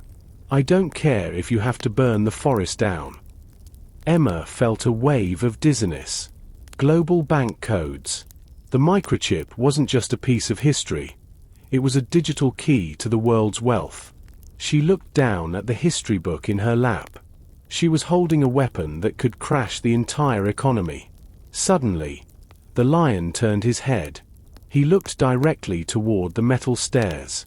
Emma pulled back, her heart hammering against her ribs. "Did you hear that?" Marcus asked. "The wind." The woman in red replied. "The building is old." "No," Marcus said, pointing his cane toward the upper walkway. "Go. Check the offices. Now." Emma didn't wait. She couldn't go back down the stairs. The guards were there. She looked behind her. At the end of the walkway, there was a small ventilation duct, its metal grate half open. It was small, but she was a thin woman.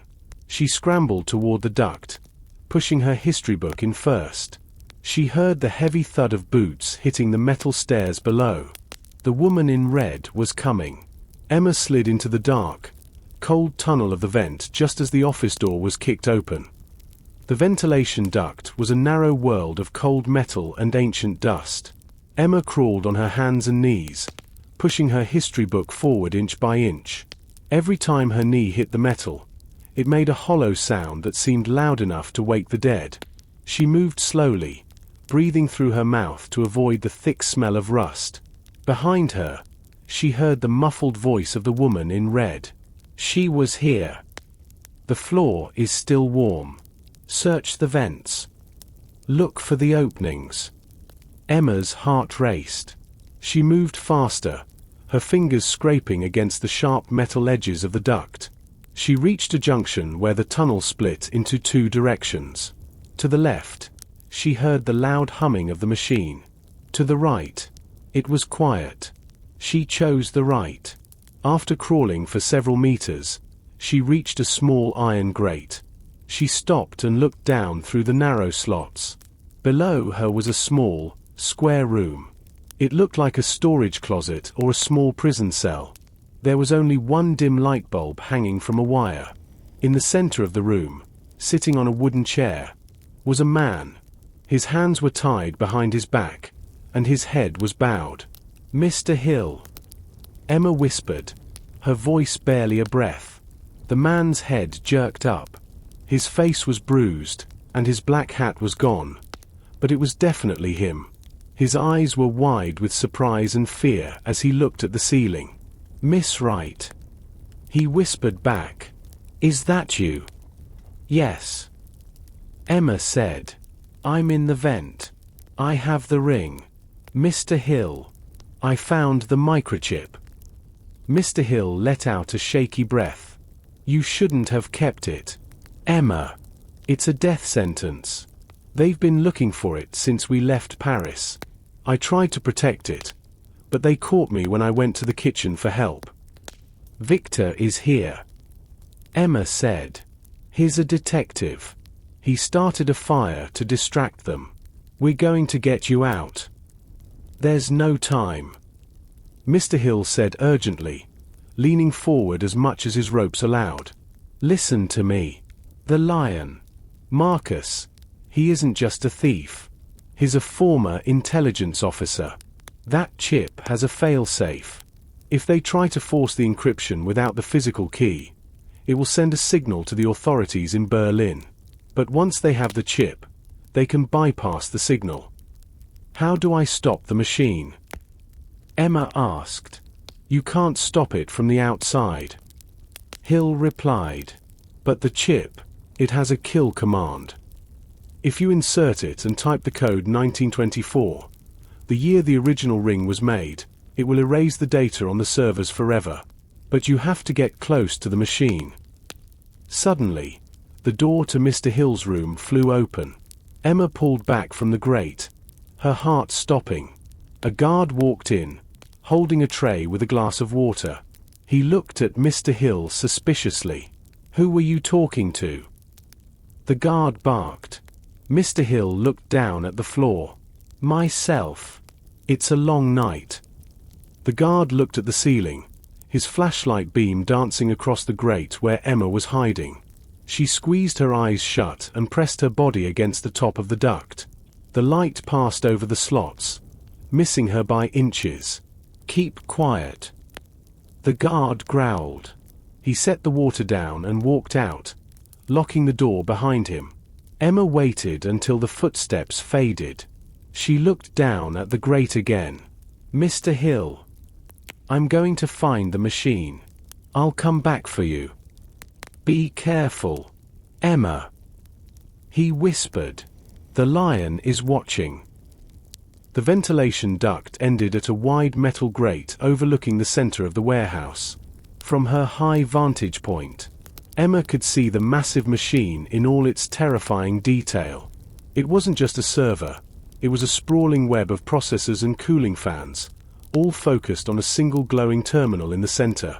Emma looked at the ring taped to the bottom of her book. She knew what she had to do. She carefully unscrewed the screws holding the grate in place using a small metal file she found in her pocket. The grate came loose. She set it aside and peered down. The drop was about 3 meters onto a stack of soft industrial carpets. Suddenly, a massive explosion rocked the warehouse. The heavy iron gates at the far end of the building burst open in a cloud of orange fire and black smoke. The fuel tanks. A guard screamed. The fire from the train reached the external tanks. Chaos erupted. Marcus, the lion, began shouting orders, but his voice was drowned out by the sirens in the distance. The guards near the machine hesitated, then ran toward the gates to help contain the fire. Even the woman in red turned her head, distracted by the wall of heat. Emma didn't wait. She dropped through the opening, landing silently on the carpets. She rolled to her feet, her history book clutched to her chest. She sprinted toward the glowing terminal. The machine was a maze of wires. She saw a small, circular port near the main keyboard. It was the exact size of the silver ring. With shaking hands, Emma pulled the ring from her book. She felt the blue stone, the lid to the microchip, and ensured it was closed. She pushed the ring into the port. An echo through the room, and the blue tubes on the machine began to pulse with a violent, purple light. A message appeared on the screen in bright red letters. Encryption bypass detected. Enter physical authentication key. 1924. Emma whispered, her fingers flying over the keys. The screen changed. Command accepted. Initializing data wipe. Step away from the console. Emma. A cold voice said behind her. Emma froze. She turned around slowly. The woman in the red coat was standing 5 meters away. She wasn't looking at the fire anymore. She was holding a small, black pistol, and it was pointed directly at Emma's heart. "You've been a very troublesome teacher," Elena said, her eyes burning with rage.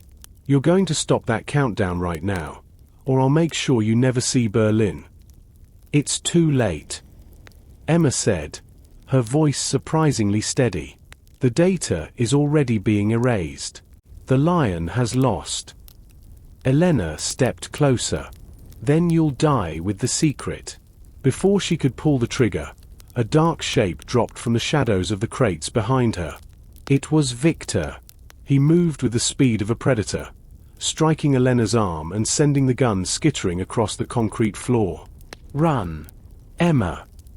Victor shouted as he grappled with the woman. "Get to the passengers. The police are almost here." Emma looked at the screen one last time. Wipe complete. System shut down. The glowing blue tubes went dark. The hum of the machine died into a low, mournful whine. She grabbed the ring from the port and ran toward the room where Mr. Hill was held, the sirens now screaming just outside the warehouse walls. The smoke from the fuel tanks was thick and acrid, filling the warehouse with a grey fog that stung Emma's eyes. She didn't stop running. She reached the small storage room where Mr. Hill was held. The guard was gone, likely fled or joined the chaos near the main gates. The heavy wooden door was still locked, but the explosion had weakened the old frame. Emma looked around and found a heavy iron pipe on the floor. She used it as a lever, wedging it into the door frame and pulling with every ounce of strength she had left. The wood splintered, and the door swung open. Mr. Hill looked up, his face illuminated by the flickering orange light of the fires outside. "Emma, you're still here. We're leaving now," she said, quickly untying his hands. Her fingers were trembling, but she worked fast. As they stepped back into the main warehouse, the scene was chaotic. The police, the Berlin Special Task Force, had breached the main gates. Dozens of officers in dark tactical gear were pouring into the building, their flashlights cutting through the smoke like blades. "Hands in the air. Nobody move," they shouted. Emma and Mr. Hill ducked behind a row of crates. She looked toward the center of the room. Victor was standing over the woman in red. She was handcuffed and slumped against a metal pillar, her famous red coat dusty and torn. Victor looked exhausted, a small cut bleeding over his eye. But he was alive. However, Marcus, the lion, was not captured. Emma saw him near the back service entrance. He was moving toward a black car hidden in the shadows, his gold-topped cane clicking rhythmically on the concrete. He didn't look like a man in a hurry. He looked like a man who was simply finished with a bad business deal. "He's getting away," Emma cried out. She didn't think. She reached into her pocket and pulled out the small metal whistle Victor had given her. She blew it with everything she had. The sound was piercing, a high-pitched scream that echoed off the stone walls and rose above the roar of the fire.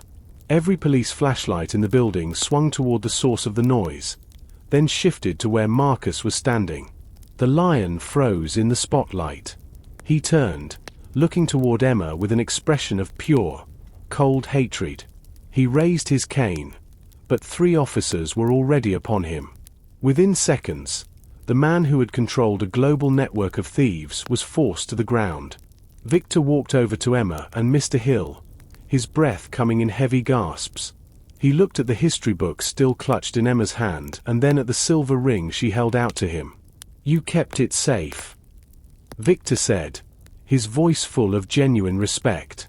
"The data is gone, the lion is caged, and the ring will finally go back to the museum where it belongs."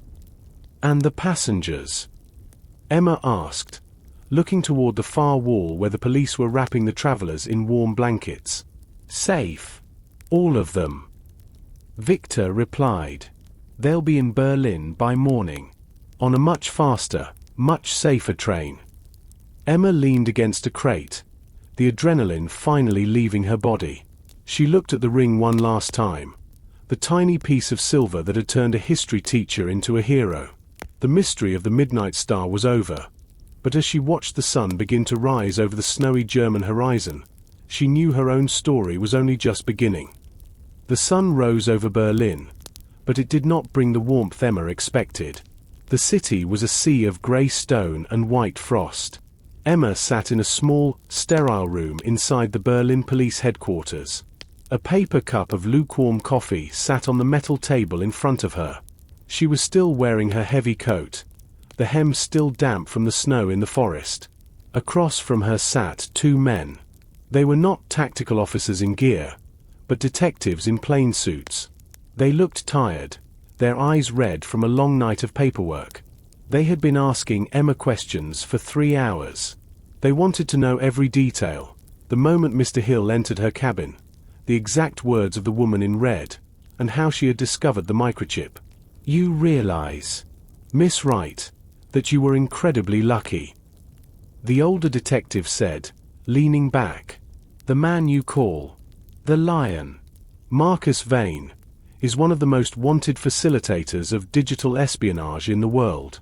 He doesn't usually leave witnesses." "I wasn't lucky," Emma said, her voice raspy. "I had help. Where is Victor? And Mr. Hill?" The detectives exchanged a look. "Mr. Hill is in protective custody. He is a whistleblower, a former employee of Vane's who stole the ring to stop the sale of those bank codes. As for Victor, he is being debriefed by a different department." Emma felt a pang of unease. "What does that mean?" He's a detective, isn't he? The younger detective tapped his pen on the table. Victor Thorne is complicated. He works for a private security firm that often assists Interpol. He isn't exactly a local policeman, but he spoke very highly of you. He pushed a folder across the table. We've recovered your belongings from the train. Your suitcase, your books. We've checked the history book you used to hide the ring. It's been cleared. Emma reached out and touched the cover of her book. It felt different now. It was no longer just a tool for her lectures. It was a shield that had saved her life. But as she looked at the folder, she noticed a small, handwritten note tucked into the side. It wasn't official police stationery. The Pride has more than one lion. Don't go home yet. Emma's heart skipped. She looked up at the detectives, but they were busy looking at a computer screen. She quickly slid the note into her pocket. The mystery wasn't over. The capture of Marcus Vane at the warehouse had been too easy. A final thought that Victor himself had hinted at. Can I go now? Emma asked. For now. The detective said. But stay in Berlin. We have a hotel room for you at the Adlon. It's secure. Don't leave the city without telling us. Emma stood up, her legs stiff. She walked out of the station and into the biting Berlin wind. The city was huge and unfamiliar. Somewhere in the crowds, a second lion was waiting, and she was still the only one who had seen the full contents of the microchip's interface. The Hotel Adlon was a place of gold leaf and velvet, a stark contrast to the cold metal of the Midnight Star. Emma's room looked out over the Brandenburg Gate, a monument that had seen centuries of secrets. She should have felt safe here, surrounded by security and luxury. But the note in her pocket felt like a hot coal. She tried to call Victor. The number he had given her on a scrap of paper during the warehouse fire went straight to a dead line. It didn't even ring. It was as if Victor Thorne had never existed. Emma sat on the edge of the large, soft bed. She opened her suitcase and began to unpack. She needed the comfort of her own things. She pulled out her sweaters, her notebooks, and finally, the silver ring. The police had returned it to her after imaging the chip. They told her it was a replica now. The original chip was in a high-security vault. But as Emma held the ring, she noticed something the police had missed. She was a historian. She knew the weight of metals. This ring felt slightly heavier than it had on the train. She turned it over in her palm. The blue stone looked the same, but when she opened the hidden compartment, she saw a tiny, microscopic etched number on the inner silver wall. 7 of 12. 7 of 12. Emma whispered. It wasn't a single key. It was a set. Marcus Vane hadn't been trying to break into the banks with one chip. He needed 12. The package Mr. Hill had been carrying was only a fragment of a much larger puzzle. If there were 12 rings, then there were 11 other people out there, perhaps in similar danger, or perhaps part of the conspiracy. A knock at the door made her jump. She shoved the ring into her pocket and stood up. Who is it? She asked, her hand on the heavy brass lock. Room service. Miss. A complimentary tea service from the manager. Emma hesitated. She hadn't ordered tea. She looked through the peephole. A young man in a crisp uniform stood there with a silver tray. He looked harmless, but so had the conductor. Leave it at the door, please. Emma said. I'm sorry, miss. I'm supposed to set it on the table. Orders from the front desk. Emma felt a prickle of fear. I said leave it at the door. She heard the tray being placed on the carpet. Then, footsteps walking away. Emma waited for 2 full minutes before she slowly turned the lock and cracked the door open. The tray was there, but there was no tea. Instead, there was a single, red wool glove. It was the same color as the coat worn by the woman on the train. Next to the glove was a small, digital recorder. Emma picked it up. her hands shaking. She stepped back into her room, locked the door, and pressed play. "You have something that doesn't belong to you, Emma." The voice of Elena, the woman in red, hissed through the speaker.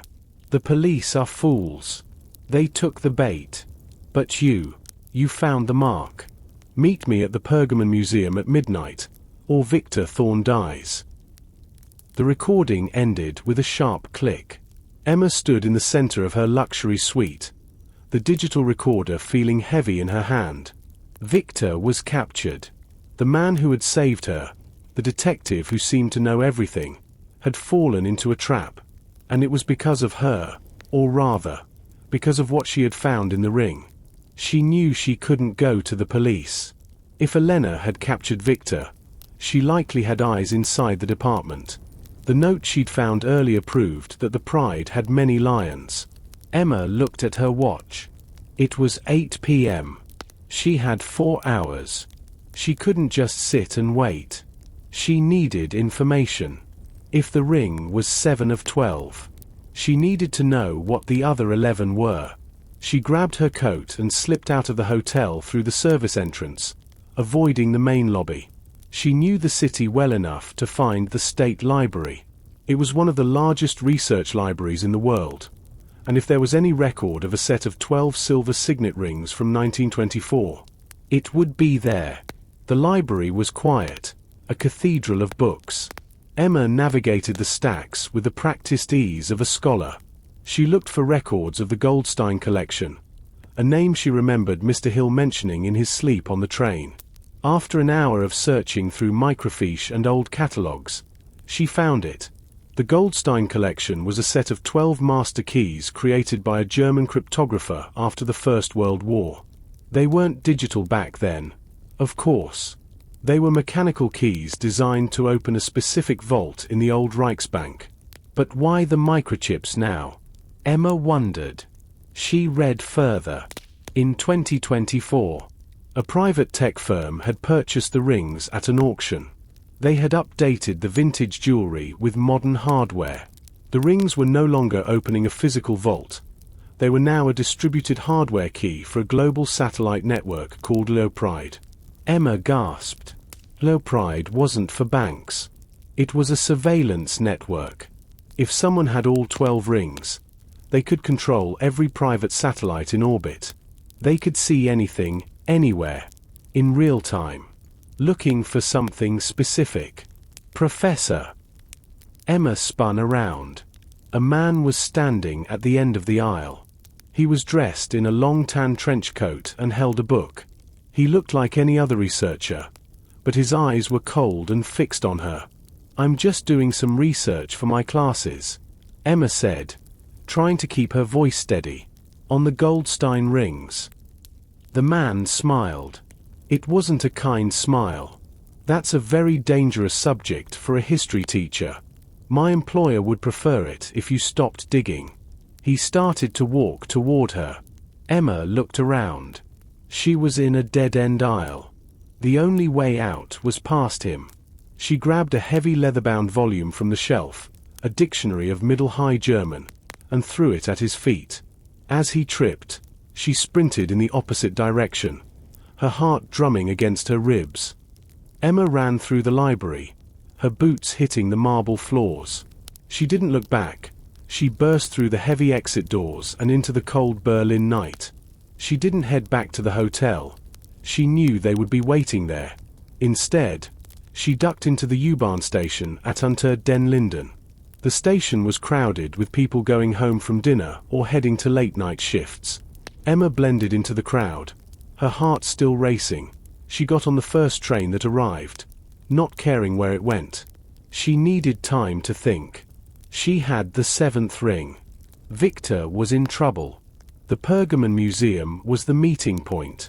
She realized the museum island was the perfect place for a trap, or an exchange. The Pergamon housed the Ishtar Gate, a massive blue-tiled entrance from ancient Babylon. It was a place of history, a place Emma knew well. As the train moved through the dark tunnels, Emma took out the ring again. 7 of 12. If Marcus Vane was just one lion, and Elena was another. Who was the leader? Who was the great lion? She looked at the digital recorder again. There was a small sticker on the back with a serial number.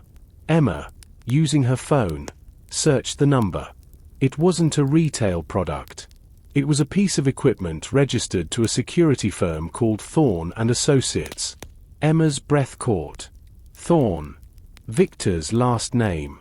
Was Victor Thorne not a detective at all? Was he part of the organization?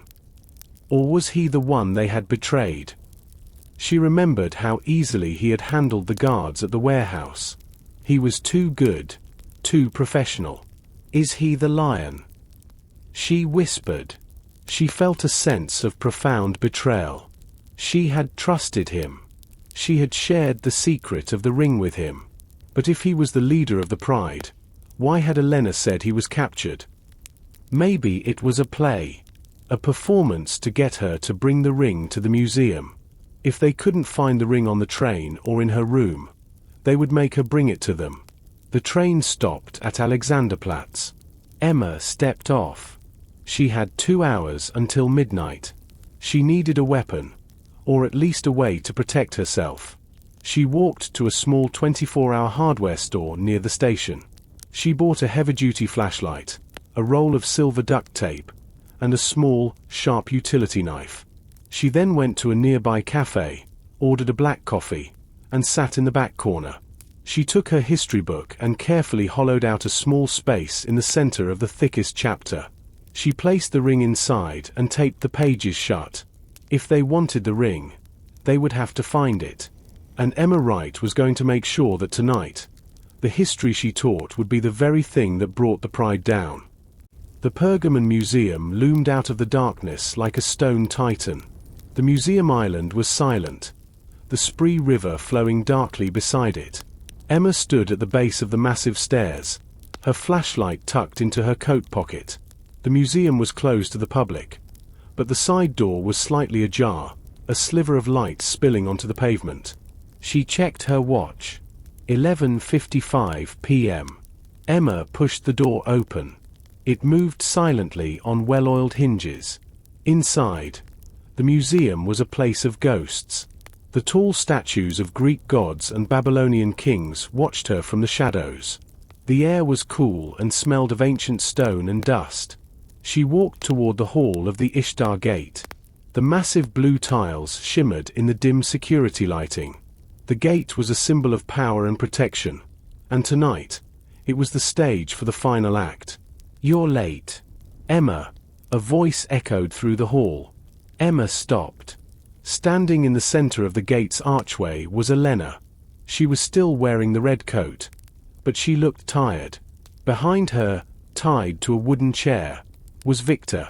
His face was bruised, and he looked semi-conscious. "I'm here," Emma said, her voice steady. "Let him go." Elena laughed, a cold, hollow sound. "You think this is a simple trade? The ring for the man?" "No. Emma. We need you, too. You have a PhD in ancient cryptography. You're the only one who can actually synchronize the 12 chips. Marcus was just the muscle. I'm the brain. Where are the other rings?" Emma asked, stepping closer. Elena gestured to a small velvet case sitting on a pedestal near the gate. Inside, 11 silver rings sparkled. "We've been collecting them for years," Elena said. The Midnight Star was the last leg of the journey. Mr. Hill thought he was a hero, but he was just a thief who got in the way. "Now, give me the 7th ring." Emma reached into her bag and pulled out the history book. "It's in here. But first, tell me the truth about Victor.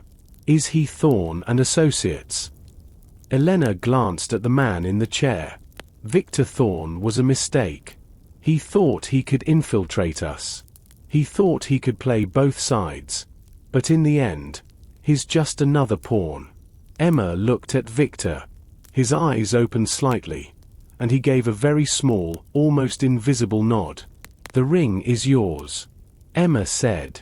She stepped forward and placed the book on the pedestal next to the velvet case. As Elena reached for the book, Emma pulled the heavy-duty flashlight from her pocket and slammed it into the velvet case, knocking the 11 rings across the marble floor. "No!" Elena screamed. In that moment of chaos, Victor threw himself sideways, his chair crashing to the floor. He hadn't been tied as tightly as it seemed. He rolled to his feet, his hands free. "Emma, get down!" Victor shouted. The hall exploded into motion. The hall of the Ishtar Gate erupted into a symphony of violence and shattering glass. As the 11 rings scattered across the marble floor like silver raindrops, Elena let out a scream of pure fury. She lunged for the history book Emma had placed on the pedestal. But Victor was faster. Despite his injuries, he moved with the precision of a professional athlete. He intercepted Elena mid-stride, his shoulder slamming into her chest and sending her reeling back toward the towering blue tiles of the Babylonian gate. "The rings! Emma! Collect the rings!" Victor shouted, his voice echoing through the massive hall. Emma didn't hesitate. She dropped to her knees, her hands frantic as she swept the silver circles toward her. The marble was cold and slick, making the small objects difficult to grasp. One ring rolled toward a dark corner near the base of a stone ball. Another slid under a display case filled with ancient pottery. Emma ignored the stinging in her fingertips and the thundering of her heart. She was a scholar of the past, but in this moment, she was the guardian of the future. Elena recovered quickly. She reached into the folds of her red coat and pulled out a sleek, black stun baton. With a crackle of blue electricity, she swung at Victor. He dodged the first strike, the air hissing where the weapon had passed, but the second blow caught him across the ribs. He groaned, the breath leaving his lungs, and stumbled back. "You think you can win, Victor?" Elena hissed, her eyes wild. "The pride is everywhere. This museum is surrounded." Emma saw her opportunity. She had gathered 10 of the 11 scattered rings. The 11th was still missing, lost in the shadows. She looked up and saw Elena advancing on the fallen Victor. Emma grabbed the heavy-duty flashlight she had used earlier. It was a solid weight in her hand. She didn't think about the consequences. She only thought about the man who had risked everything for her.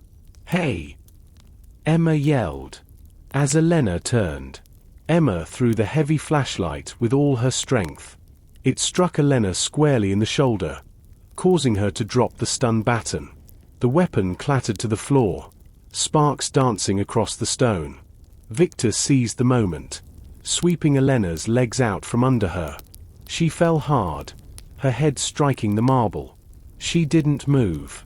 Victor scrambled to his feet, clutching his side. He looked at Emma, his face a mask of pain and relief. "Did you get them?"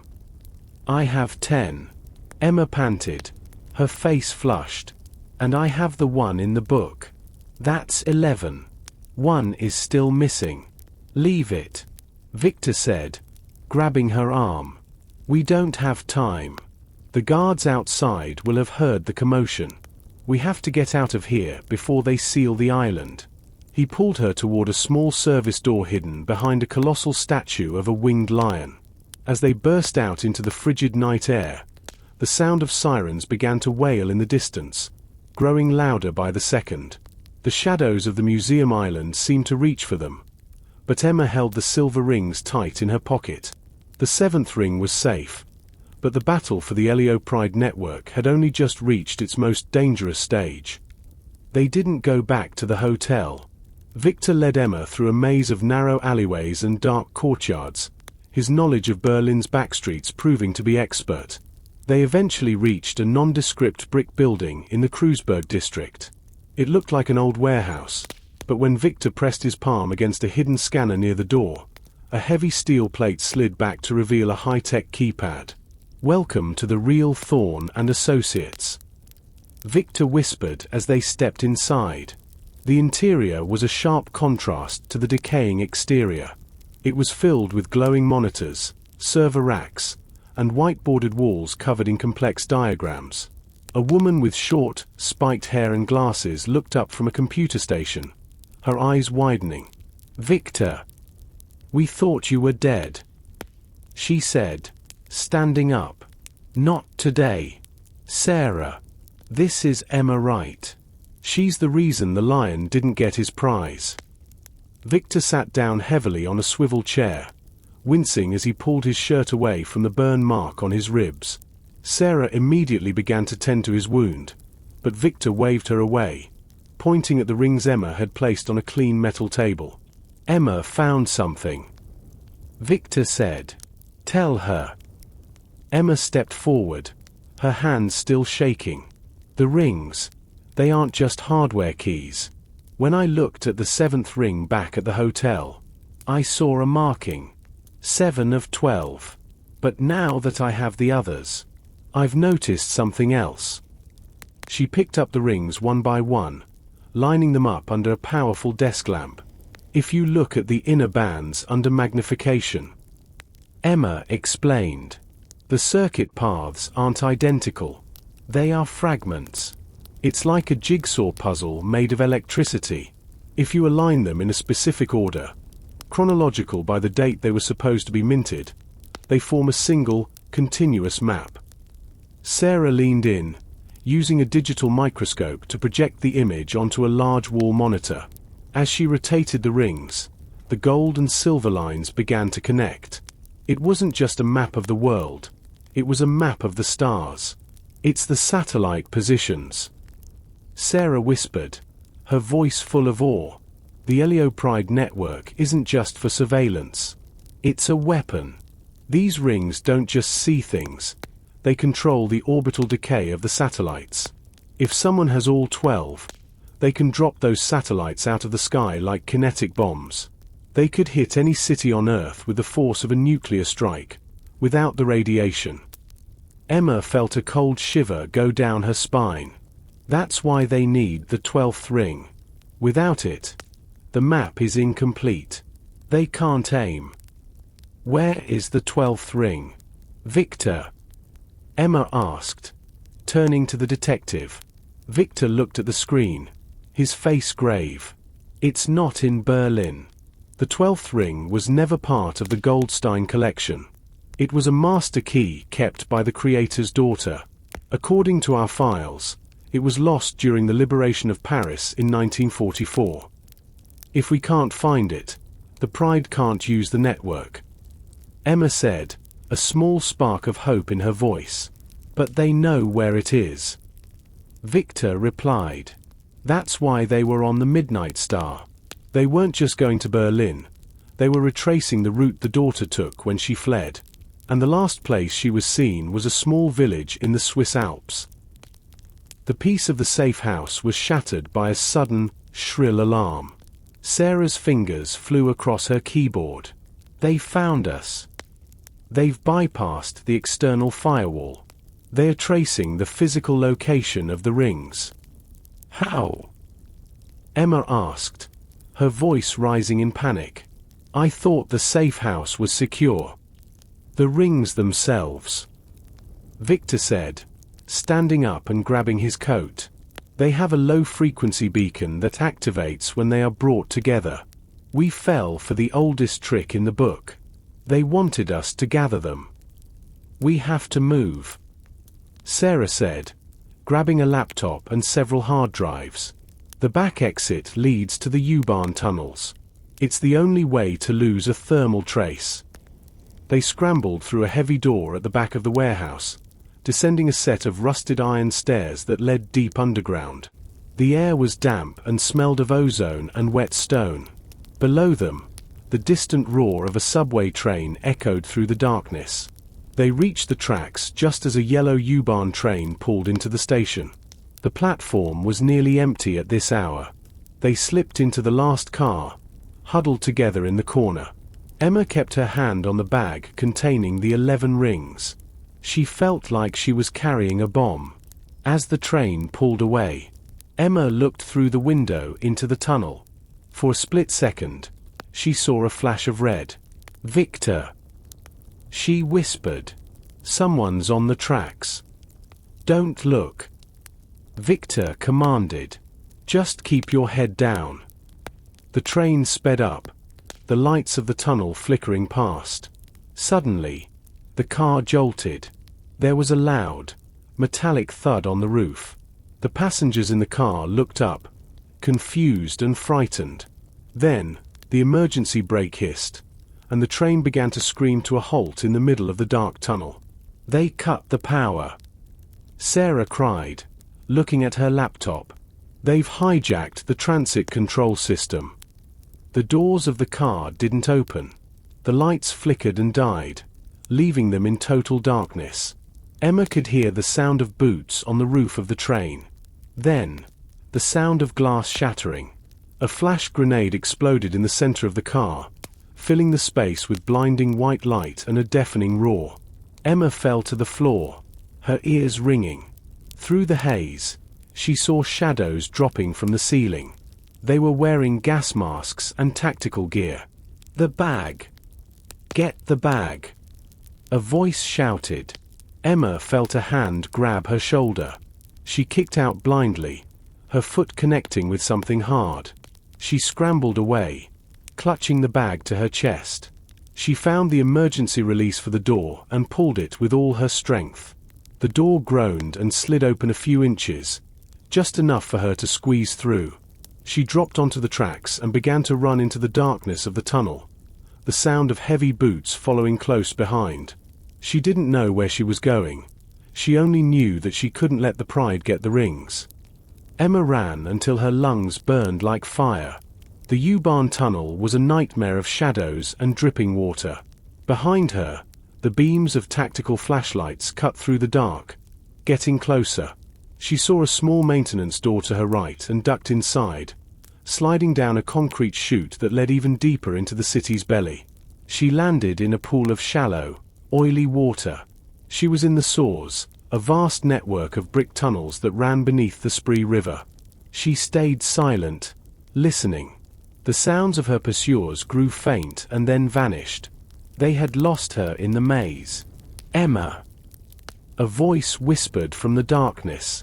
She jumped, her heart nearly stopping. Victor emerged from the shadows, his face covered in soot and blood. He was alone. Where is Sarah? Emma asked, her voice trembling. She took a different path to lead them away. Victor said, his voice grim. She knows the risks. Did you keep the rings? Emma nodded, holding up the bag. Good. We have to get to the river. I have a contact who can get us out of the city. They moved through the Source for what felt like hours, eventually emerging at a small, hidden dock underneath a bridge on the Spree. A small, fast motorboat was waiting, its engine idling quietly. A man in a fisherman's cap nodded to Victor. Is everything ready? Victor asked. The plane is waiting at a private airfield outside Potsdam. The man replied. But the city is locked down. Every bridge is guarded. We aren't going by bridge, Victor said, stepping into the boat and helping Emma down. They sped off, the boat cutting through the dark water. The lights of Berlin's skyline mocked them from above. Emma looked at Victor. He looked older, more tired than he had on the train. Victor, why did you choose me? She asked. I'm just a history teacher. You could have found someone with more experience. Victor looked at the dark water. Because you see the patterns. Emma. Most people just see the events. You see the why. And in this game, the why is more important than the how. Besides, the creator of the Goldstein rings was a historian, too. He believed that only someone who understood the weight of the past could be trusted with the keys to the future. They reached the outskirts of the city, where the river widened into a quiet lake. The motorboat pulled up to a small wooden pier. A black SUV was waiting. The Swiss Alps, Victor said as they climbed inside. That's where the final piece of the puzzle is hidden. And that's where we'll finish this. The journey to Switzerland was a blur of high-speed chases and midnight flights. They were now moving across the border in a small, single-engine plane, the snowy peaks of the Alps rising up to meet them like the teeth of a giant. "We need to find the grave of Elena Goldstein," Victor said, looking at a map on his tablet. "She was the daughter of the creator. She died in 1946 in a small village called Oberwald. If the 12th ring exists, it was buried with her." "But wait," Emma said, her brow furrowed. "If I have 11 rings, and we are looking for the 12th, which one is the 9th? Victor looked at her, confused. "What do you mean?" Emma opened the bag and spread the rings out on the small table between them. She counted them again. 1, 2, 3. "Victor," she said, her voice dropping, "there are only 10 rings here." Victor stared at the table. "That's impossible. You said you gathered 10 at the museum, and you had the 7th in the book." "I did," Emma said. "But look at the markings. Ring number 9 is missing. I must have missed it in the hall of the Ishtar Gate." Victor slammed his fist against the seat. "The missing ring. Elena must have found it when she recovered. If the Pride has the 9th ring, they have a piece of the map. They can't drop the satellites yet, but they can track them. And they can track us." Emma realized. The beacon in the 9th ring will tell them exactly where the other 10 are. As if on cue, a loud thump echoed through the small plane. The pilot shouted something in German, and the aircraft began to bank sharply to the left. "We have company," Victor yelled, looking out the window. 2 black helicopters were flanking them, their side doors open to reveal men with high-powered rifles. A voice crackled over the plane's radio. "This is the Pride. Land the aircraft immediately, or we will be forced to engage. You have something that belongs to us." "Emma, get in the back," Victor shouted, grabbing a parachute from under his seat. "We aren't landing this plane." "Are you crazy?" Emma screamed. "I've never jumped out of a plane in my life. There's a first time for everything, Professor," Victor said, strapping the parachute onto her back. "Just remember what you told me about patterns. The pattern here is simple. If we stay on this plane, we die. If we jump, we have a chance." He opened the side door, and the freezing mountain air rushed in, screaming like a banshee. Below them, the white peaks of the Alps looked beautiful and deadly. "On 3," Victor yelled. 1, 2, 3. The world was nothing but a roar of freezing air and the terrifying, empty weightlessness of the fall. Emma had screamed until her throat was raw, but the sound was swallowed instantly by the vastness of the Swiss Alps. She felt the violent jerk of the parachute opening, a sudden snap that felt like it might pull her arms from their sockets. Then, silence. The transition from the chaos of the plane to the eerie stillness of the sky was jarring. Above her, the black silhouette of the Pride's helicopters circled the flaming wreckage of their plane as it tumbled toward a distant ridge. She looked around, her eyes watering from the cold. Victor was a few hundred meters away, his black parachute nearly invisible against the darkening sky. He gestured toward a valley nestled between 2 jagged peaks. That was Oberwald. Even from this height, it looked like a toy village, a handful of wooden chalets and a sharp-steepled church dusted in thick, white snow. The landing was not graceful. Emma plummeted into a deep snowbank on the outskirts of the village, the fabric of the parachute collapsing over her like a heavy, cold shroud. She struggled for air, her limbs feeling like lead. "Emma, don't move." Victor's voice came through the gloom. He landed expertly a few meters away and hurried to her side, cutting her free from the harness with his utility knife. "Are you hurt?" I think I'm just frozen," Emma managed to say, her teeth chattering uncontrollably. "We don't have time to thaw," Victor said, pulling her to her feet. "The helicopters saw the chutes. They'll be landing on the ridge and coming down on foot. We have maybe 20 minutes before this village is crawling with them." They stumbled toward the center of the village. The streets were empty. The locals had long ago retreated into their homes to escape the mountain winter. The only light came from the orange glow of the street lamps and the flickering candles in the windows of the church. "The cemetery," Emma said, remembering the records she had seen in the Berlin library. Elena Goldstein was buried in the family plot behind the chapel of St. Jude. They reached the iron gates of the cemetery. The snow here was untouched, a pristine blanket over the dead. Emma's historian instincts kicked in, overriding her fear. She began scanning the headstones, looking for the telltale symbolism of the 1920s. "Here," she whispered, stopping before a modest granite slab. It wasn't ornate, but it bore the same lion's head motif she had seen on the crates in the warehouse. Elena Goldstein, 1902 to 1946. Keeper of the Last Light. Keeper of the Last Light. Victor read. "That's more than an epitaph. That's a label." He cleared the snow from the base of the stone. "Emma, look at the dates. They aren't carved into the granite. They're embossed on a metal plate." Emma knelt in the snow. She touched the metal plate. It was cold, but it felt familiar. It wasn't silver, but a heavy lead alloy. She pressed on the numbers of the year she had used before. 1924. There was a soft, mechanical click, and the entire headstone shifted forward, revealing a small, velvet-lined cavity hidden within the base.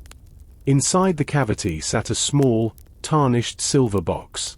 Emma reached for it with trembling fingers. As she lifted the lid, the 11th and 12th rings were revealed. But wait, there were two. "Victor, there are two rings here," Emma said, confused. "If ring 9 is missing, and I have 10, plus these two, that makes 13. Victor took the box and looked at the rings under his flashlight. "No. Look at the markings. This one is 12. But this other one, it's not a ring. It's a master override. It's the 13th key." Goldstein didn't just build a network. He built a back door in case the Pride ever turned against humanity. Suddenly, the night was split by the blinding beam of a searchlight. One of the Pride's helicopters was hovering directly over the cemetery, its blades kicking up a whirlwind of snow that blinded them. "Drop the box." A voice boomed from the sky. Emma looked up. Through the swirling snow, she saw a figure rappelling down from the helicopter. It was Elena. She landed softly on the snow, her red coat replaced by a white tactical suit that made her look like a ghost of the mountains. She was holding the missing 9th ring in her gloved hand. "You've done the hard work for us, Professor," Elena said, her voice amplified by a headset. "We've been looking for Elena Goldstein's grave for a decade, but we didn't have the codes to open the vault. Only a historian with a 1924 key could have done it." "You used us," Emma said, realization dawning on her. "You let us escape from Berlin. You let us jump from the plane." "Of course." Elena smiled. The fire at the warehouse was a controlled distraction. Victor Thorne is a good detective, but he's predictable. He always goes for the rescue. He always follows the breadcrumbs. Victor stepped in front of Emma, his hand moving toward the pistol at his belt. "Don't," Elena warned. "My snipers have infrared sights on both of you. Give me the box, and maybe I'll let you freeze to death instead of shooting you." Emma looked at the silver box, then at Victor. The pattern was clear now. The Pride had everything they needed. The Elio Pride network was about to go live, and they were standing on the very ground that served as the primary uplink station. "The church," Emma whispered to Victor. The steeple isn't just a steeple. Victor followed her gaze. The sharp, metal-clad spire of the church was pointed directly at the sky. It wasn't just a religious icon. It was a disguised parabolic antenna. The Goldstein family hadn't just buried their daughter here. They had built the heart of the network under the floorboards of the sanctuary. "Give me the box, Emma," Elena commanded, stepping closer. Emma didn't give it to her. Instead, she turned and ran toward the church, her boots slipping on the icy path. The interior of the church was dark and smelled of incense and ancient wood. Emma burst through the doors. Victor right behind her. They slammed the heavy oak beams shut just as a hail of bullets splintered the wood from the outside. "The altar!" Emma shouted. They ran to the front of the church. Emma pushed aside the heavy lace cloth covering the stone altar. Beneath it, hidden by a layer of dust, was a brass console. It looked like a cross between a pipe organ and a primitive computer. There were 12 circular indentations arranged in a clock-like formation. "The rings. Emma. Put them in," Victor said, taking up a position by the door, his gun drawn. Emma began frantically placing the rings into the slots. 7, 8, 10, 11, 12. The console began to hum, a low-frequency vibration that shook the stone floor. Small vacuum tubes inside the machine began to glow with an amber light. "I'm missing 9. Emma cried. "The system won't boot without the 9th. The church doors shuddered. Elena and her team were using a ram. The wood was beginning to give way. "Use the 13th key," Victor yelled over the noise of the crashing doors. "The master override." Emma looked at the strange, unnumbered ring from the silver box. It didn't fit into the circular slots. She looked at the center of the console. There was a single, larger indentation shaped like a lion's heart. She pressed the 13th key into the center. The amber light turned a brilliant, blinding white.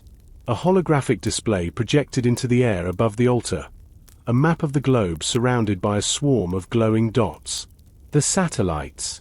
System override active. Master command required." "It's asking for a command," Emma said, her eyes wide. "Victor, what do I tell it?" The doors finally burst open.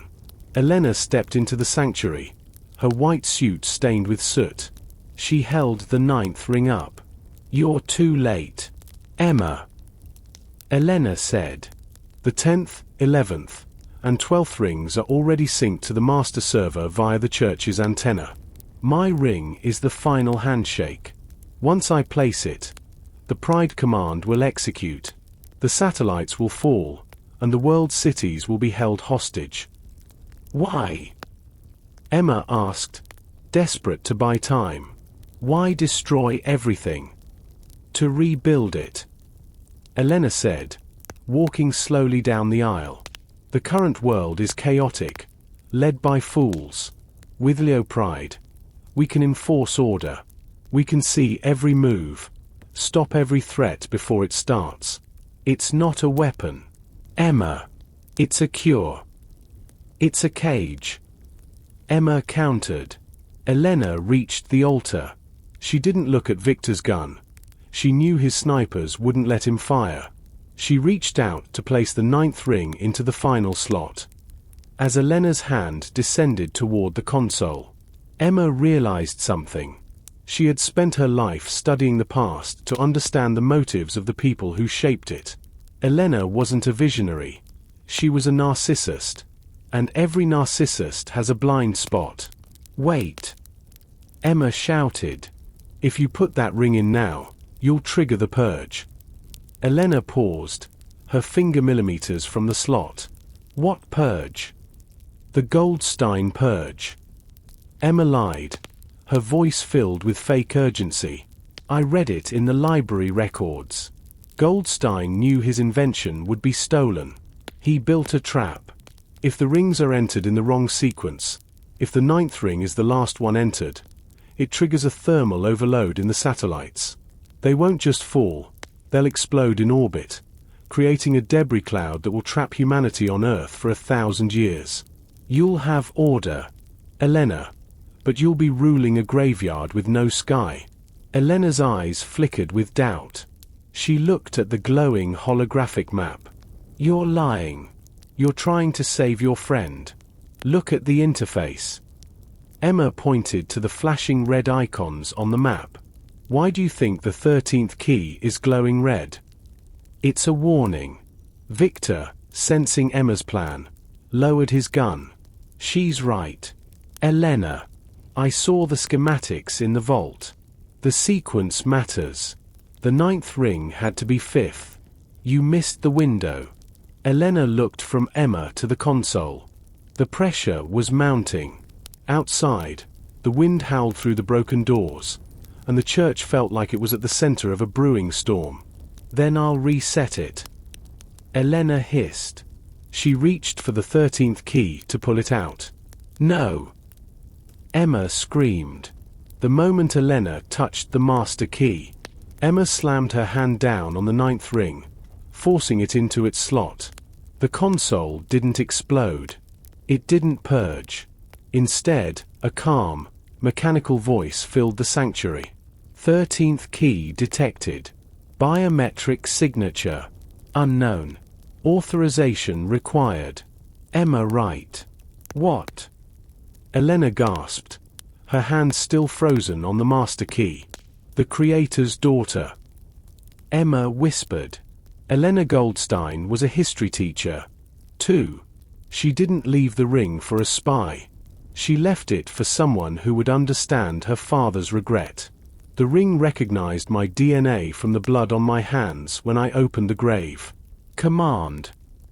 The machine asked. Emma looked at the map of the world. She saw the satellites, the weapons of the Pride. Execute command. Let there be light. Emma said. Above them, the church's antenna hummed with a final, massive surge of power. On the holographic map, the satellites didn't fall. They didn't explode. Instead, they began to tilt away from Earth, their engines firing in unison as they pushed themselves out of orbit and into the deep, dark reaches of space. No! Elena shrieked, lunging for Emma. But Victor was there. He tackled Elena, pinning her to the stone floor as the guards outside, seeing their mission fail on their tablets, began to retreat into the night. The silence that followed was heavy and cold. The holographic map flickered and died. The vacuum tubes in the console dimmed until they were nothing but cold glass. The Illopride network was gone, not destroyed, but moved beyond the reach of any human hand. The satellites were now silent travelers in the void, their secrets safe among the stars. The Swiss police, alerted by the villagers, arrived an hour later. They found Emma and Victor sitting on the steps of the altar, wrapped in the heavy lace cloth. Elena was led away in handcuffs, her face a mask of silent, icy fury. It's over, Victor said, his breath hitching. He looked at Emma. You saved them. Not just the passengers on the train, but everyone. Emma looked at her hands. They were stained with dirt and blood, the skin raw from the cold. I didn't save them. Victor. History did. I just read the footnotes. What will you do now? He asked. The university is going to have a lot of questions about why their history professor was jumping out of planes in Switzerland. Emma smiled for the first time in days. I think I'll tell them I was doing field research. I might even write a paper on the Goldstein collection. I'll leave out the part about the satellites, though. No one would believe it. Victor stood up and offered his hand. Thorne and Associates could use someone who knows how to read footnotes. We're always looking for people who can see the patterns. Emma took his hand and stood up. She looked back at the church, at the sharp steeple that had almost changed the world. She thought about the Pride, about Marcus Vane and the woman in red. They had tried to steal the future, but they had forgotten that the future is built on the ruins of the past. As they walked out of the church and into the crisp morning air of Oberwald, Emma felt a strange sense of peace. She still had her history book, though it was battered and torn. She still had her notes. And tucked deep into her pocket, hidden from the police and even from Victor, was a small, silver ring with a blue stone. The 7th ring. She wasn't ready to give it up yet. Not until she was sure that the last of the lions was truly gone. "Come on," Victor said, gesturing toward a waiting police car. "Let's go home." Emma nodded and stepped into the light. The journey of the Midnight Star was finally over, but for Emma Wright, the real history was just beginning. The cobblestone courtyards of King's College London felt smaller than Emma remembered. After the vast, lethal expanse of the Swiss Alps and the high-stakes shadows of Berlin, the academic world seemed like a painted backdrop. She walked through the heavy wooden doors of the history department, the smell of floor wax and old paper greeting her like a familiar friend. But as she nodded to the porters and climbed the stairs to her office, the weight of the 7th ring in her pocket felt like a leaden anchor. Her office was exactly as she had left it. A stack of ungraded essays on the Tudor monarchy sat on her desk. A half-dead ivy plant wilted in the corner. She sat down, letting her coat slide off her shoulders. For a moment, she closed her eyes, trying to convince herself that the Midnight Star, the lion, and the satellites were all just a fever dream brought on by overwork. But the bruises on her ribs, now a fading shade of yellow and purple, told a different story. "Welcome back, Dr. Wright," a voice said from the doorway. Emma snapped her eyes open. Standing there was Professor Arthur Sterling, the head of the department. He was a man in his late 60s, with a penchant for tweed waistcoats and an intellect that was both feared and respected. He was the one who had approved her research trip to Berlin. "Arthur," Emma said, forcing a smile, "I was just getting settled. The dean mentioned your trip was eventful," Sterling said, stepping into the room. He moved with a slow, deliberate grace, his eyes scanning her desk before landing on her face. "A train derailment, followed by a mountain rescue. You certainly have a flair for the dramatic, Emma." "It was a series of unfortunate coincidences," she replied, her heart starting to steady. "I'm just glad to be back to my books." "Yes, the books," Sterling mused. He walked to her shelf and ran a finger along the spines. "History is a comforting thing, isn't it? It's static. It's decided. But sometimes, the past has a way of leaking into the present." Emma watched him closely. There was a tone in his voice she hadn't noticed before, a sharpness beneath the grandfatherly exterior. She thought about the 13th key and the Goldstein daughter. She remembered Victor's warning that the Pride had eyes everywhere. "I'm working on a new paper," Emma said, testing the waters, on early 20th century cryptographic systems. Specifically, the Goldstein collection. Sterling's finger stopped on a volume of Roman law. He didn't turn around. A fascinating subject, but also a very empty one. Most of those records were destroyed in the war. You'd be chasing ghosts. Emma, my advice: stick to the Tudors. They're much safer. He turned and smiled, but the warmth didn't reach his eyes. Get some rest. You look like you've seen a ghost yourself. As he left the room, Emma reached into her pocket and touched the blue stone of the 7th ring. She realized then that the university wasn't a sanctuary. It was just another part of the map. And Professor Sterling knew far more about safe history than he was letting on. That night, Emma couldn't sleep. The ticking of the clock in her flat sounded like the rhythmic clicking of Marcus Vane's cane. She kept seeing the holographic map of the satellites. If the network was truly gone, why did she feel like the hunt was still on? She returned to the university at 2 a.m. Using her master key, she made her way to the basement archives, the deep storage where the college kept its most ancient and forgotten records. She wasn't looking for books this time. She was looking for the architectural plans of the building itself. The college had been rebuilt several times, but the foundations were old. She found the blueprints from the 1920s, the era when the Goldstein family had been prominent donors to the London academic scene. As she unrolled the yellowed parchment, she saw a discrepancy. The blueprint for the east wing showed a structural void, a space between the library and the main boiler room that didn't appear on the modern maps. It was small, barely the size of a storage closet, but it was positioned directly beneath the department head's office. Emma followed the map, her flashlight beam cutting through the damp air of the basement. She found the wall where the void should be. It was covered in heavy oak shelving holding boxes of 19th century tax records. She began pulling the boxes down, her muscles aching. Behind the third shelf, she found it, a small, circular indentation in the brickwork. It was the exact size of the signet rings. Her breath hitched. She took the seventh ring from her pocket. She had kept it for a reason. Perhaps her subconscious had known that the story didn't end in Switzerland. She pressed the ring into the brick.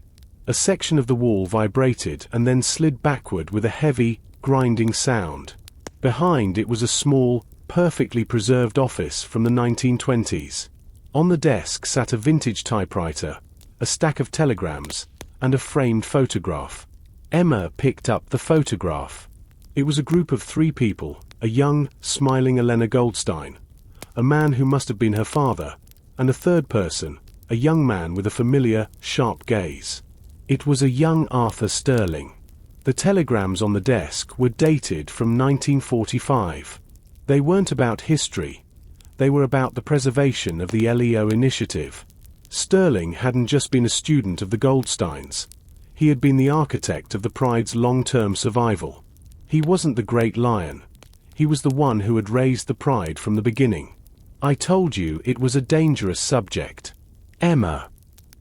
A voice echoed from the basement doorway. Emma turned, the photograph still in her hand. Professor Sterling stood there, no longer the frail academic. He held a silenced pistol, and his face was as cold as the alpine snow. You were always my best student, Emma, Sterling said, stepping into the hidden room. You have that rare ability to see the strings connecting the dates. It's a shame those strings are now tied into a noose. Emma backed away until she hit the edge of the vintage desk. You were the one who sent me to Berlin. You knew Vane would be there. You wanted me to find the rings for you because you couldn't do it yourself without drawing attention. Sterling nodded, his eyes fixed on the 7th ring still lodged in the wall. Vane was an amateur, a thug with a gold cane. He thought the satellites were for ransom. He didn't understand that the LEO Pride network wasn't built to take money.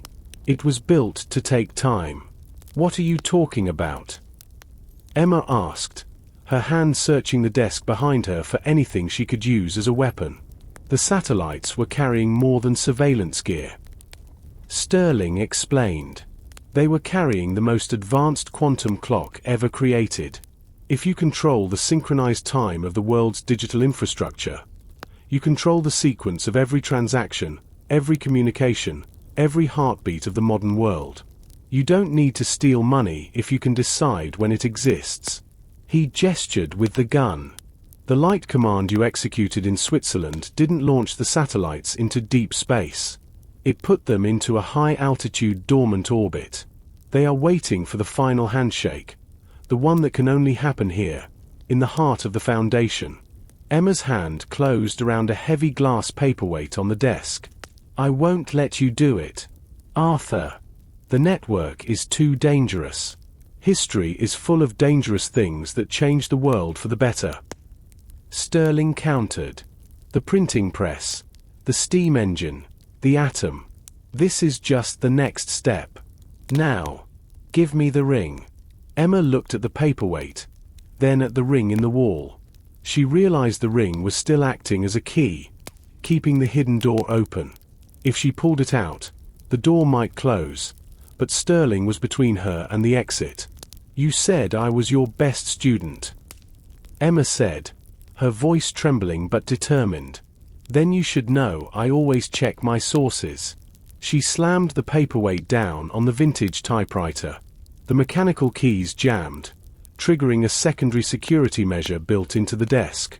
A loud, high-pitched alarm began to blare throughout the basement, and a set of heavy iron bars slammed down across the hidden room's entrance. Sterling fired, but the bullet ricocheted off the iron bars. He was trapped outside the room, and Emma was trapped inside.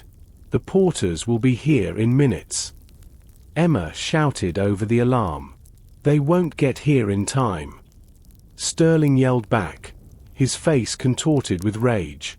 He began frantically trying to override the iron bars. Emma turned back to the typewriter. Beneath the jammed keys, she saw a small, hidden compartment. Inside was a final telegram, addressed to her, not by name, but by title. "To the one who follows." The alarm continued to scream, but the porters didn't come.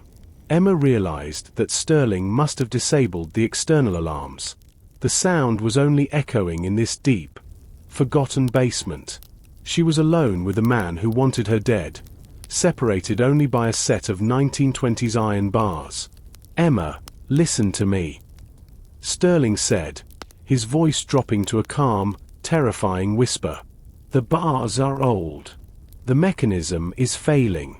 In 5 minutes, I'll be inside that room. Give me the ring, and I'll let you walk out. I'll tell the college you had a breakdown from the stress of the trip.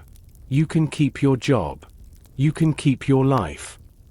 Emma didn't answer. She opened the final telegram.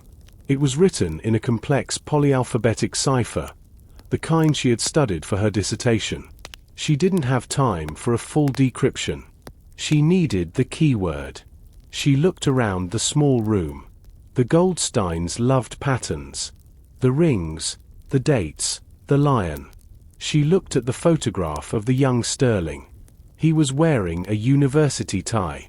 "The keyword isn't a date," she whispered. "It's a name." She tried Elena. "No. Goldstein." "No." She looked at the young Sterling again. He looked so proud, so arrogant. Pride. She quickly worked through the first few lines of the telegram using the keyword. "The 7th ring is the anchor. If the heart is moved, the clock stops. The lion must sleep for the world to wake." Suddenly, the iron bars groaned and began to lift. Sterling smiled, the cold light of the basement reflecting in his glasses. "Time's up, Emma." Just as the bars cleared the floor, a shadow moved in the hallway behind Sterling. A heavy hand landed on the professor's shoulder, and he was spun around with a force that sent his gun skittering across the concrete. "I believe the professor's lecture is over," a familiar voice said. Victor Thorne stood there, his coat torn and his face bruised, but his eyes were as sharp as ever. He delivered a swift, professional strike to Sterling's jaw, knocking the older man unconscious. "Victor," Emma breathed, stepping out of the hidden room. "How did you find me? You're not the only one who can follow a paper trail," Victor said, breathing heavily. When Sterling's name appeared in the old Goldstein files, Sarah recovered. "I realized we had the wrong lion. I've been outside the college for 3 hours, waiting for him to lead me to you." He looked at the unconscious Sterling, then at the hidden room. "Is it over?" "Not yet," Emma said, holding up the telegram. "The satellites aren't gone. They are dormant. We have to finish the light command from here." Victor and Emma worked quickly. They moved the unconscious Sterling into the hidden room and used his own belt to secure his hands.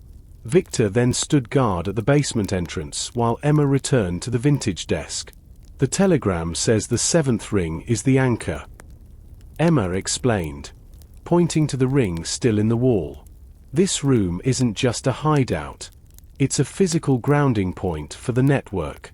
The Goldsteins built the college's east wing to act as a massive lightning rod for the data stream. She looked at the typewriter. I have to input the final sequence here. It's a mechanical override that will tell the satellites to vent their fuel and burn up in the atmosphere. No more dormant orbits. No more second handshakes. Do it. Victor said. Emma began to type. Each letter felt like a ton of lead. P. U. R. G. E. A. L. L. As she hit the final key, the hidden room began to vibrate. A low hum rose from beneath the floorboards, and the seventh ring in the wall began to glow with an intense blue light. On a small, hidden monitor on the desk, Emma saw the 12 glowing dots of the satellites. They were no longer moving in a synchronized dance. They were drifting. Then, one by one, the dots turned red and vanished. They're gone. Emma whispered. Truly gone this time. The vibration stopped. The seventh ring lost its glow and fell from the wall, landing in the palm of Emma's hand. The blue stone was cracked, its internal circuitry fried by the massive energy surge. It was finally just a piece of old jewelry. Victor walked over and looked at the screen. You did it. Emma. You finished the history. We did it. She corrected him. They stood in the silence of the basement for a long time. The weight of the last 2 weeks seemed to finally lift, replaced by a profound, exhausted peace. The pride had been dismantled, not by soldiers or spies, but by a teacher who knew that the past is only a cage if you don't know where the exit is. What happens to him? Emma asked, gesturing to Sterling.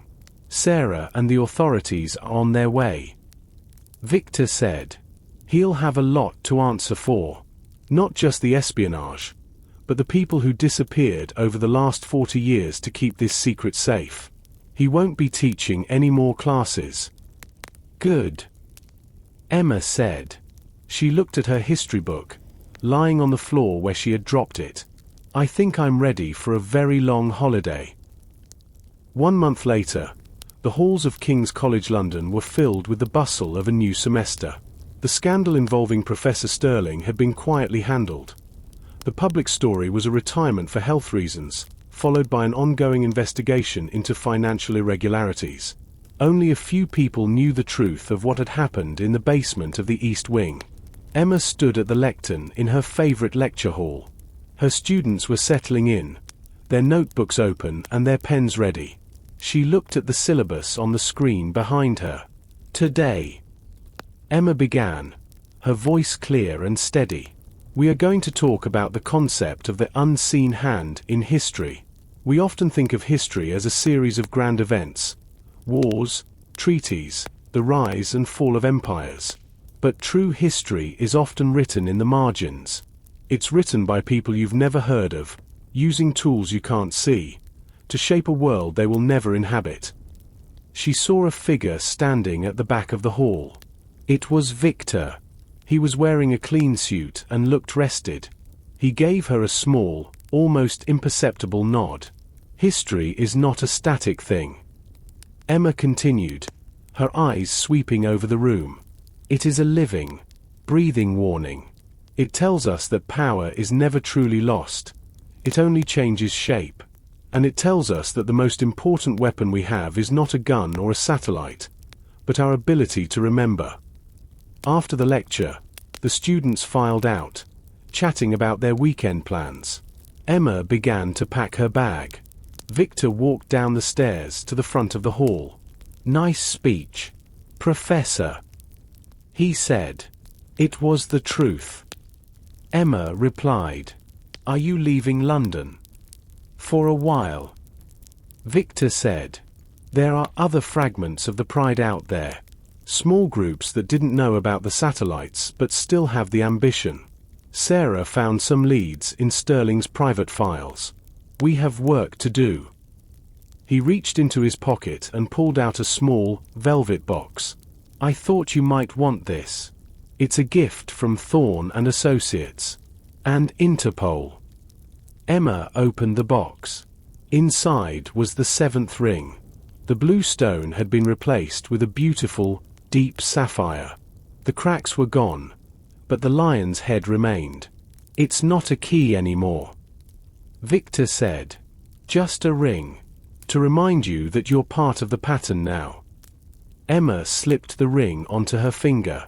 It fit perfectly. "Thank you, Victor."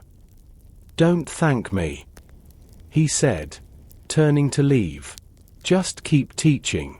We need people who know how to read the margins."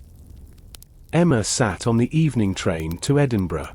She was heading north to visit her parents, a trip she had delayed for too long.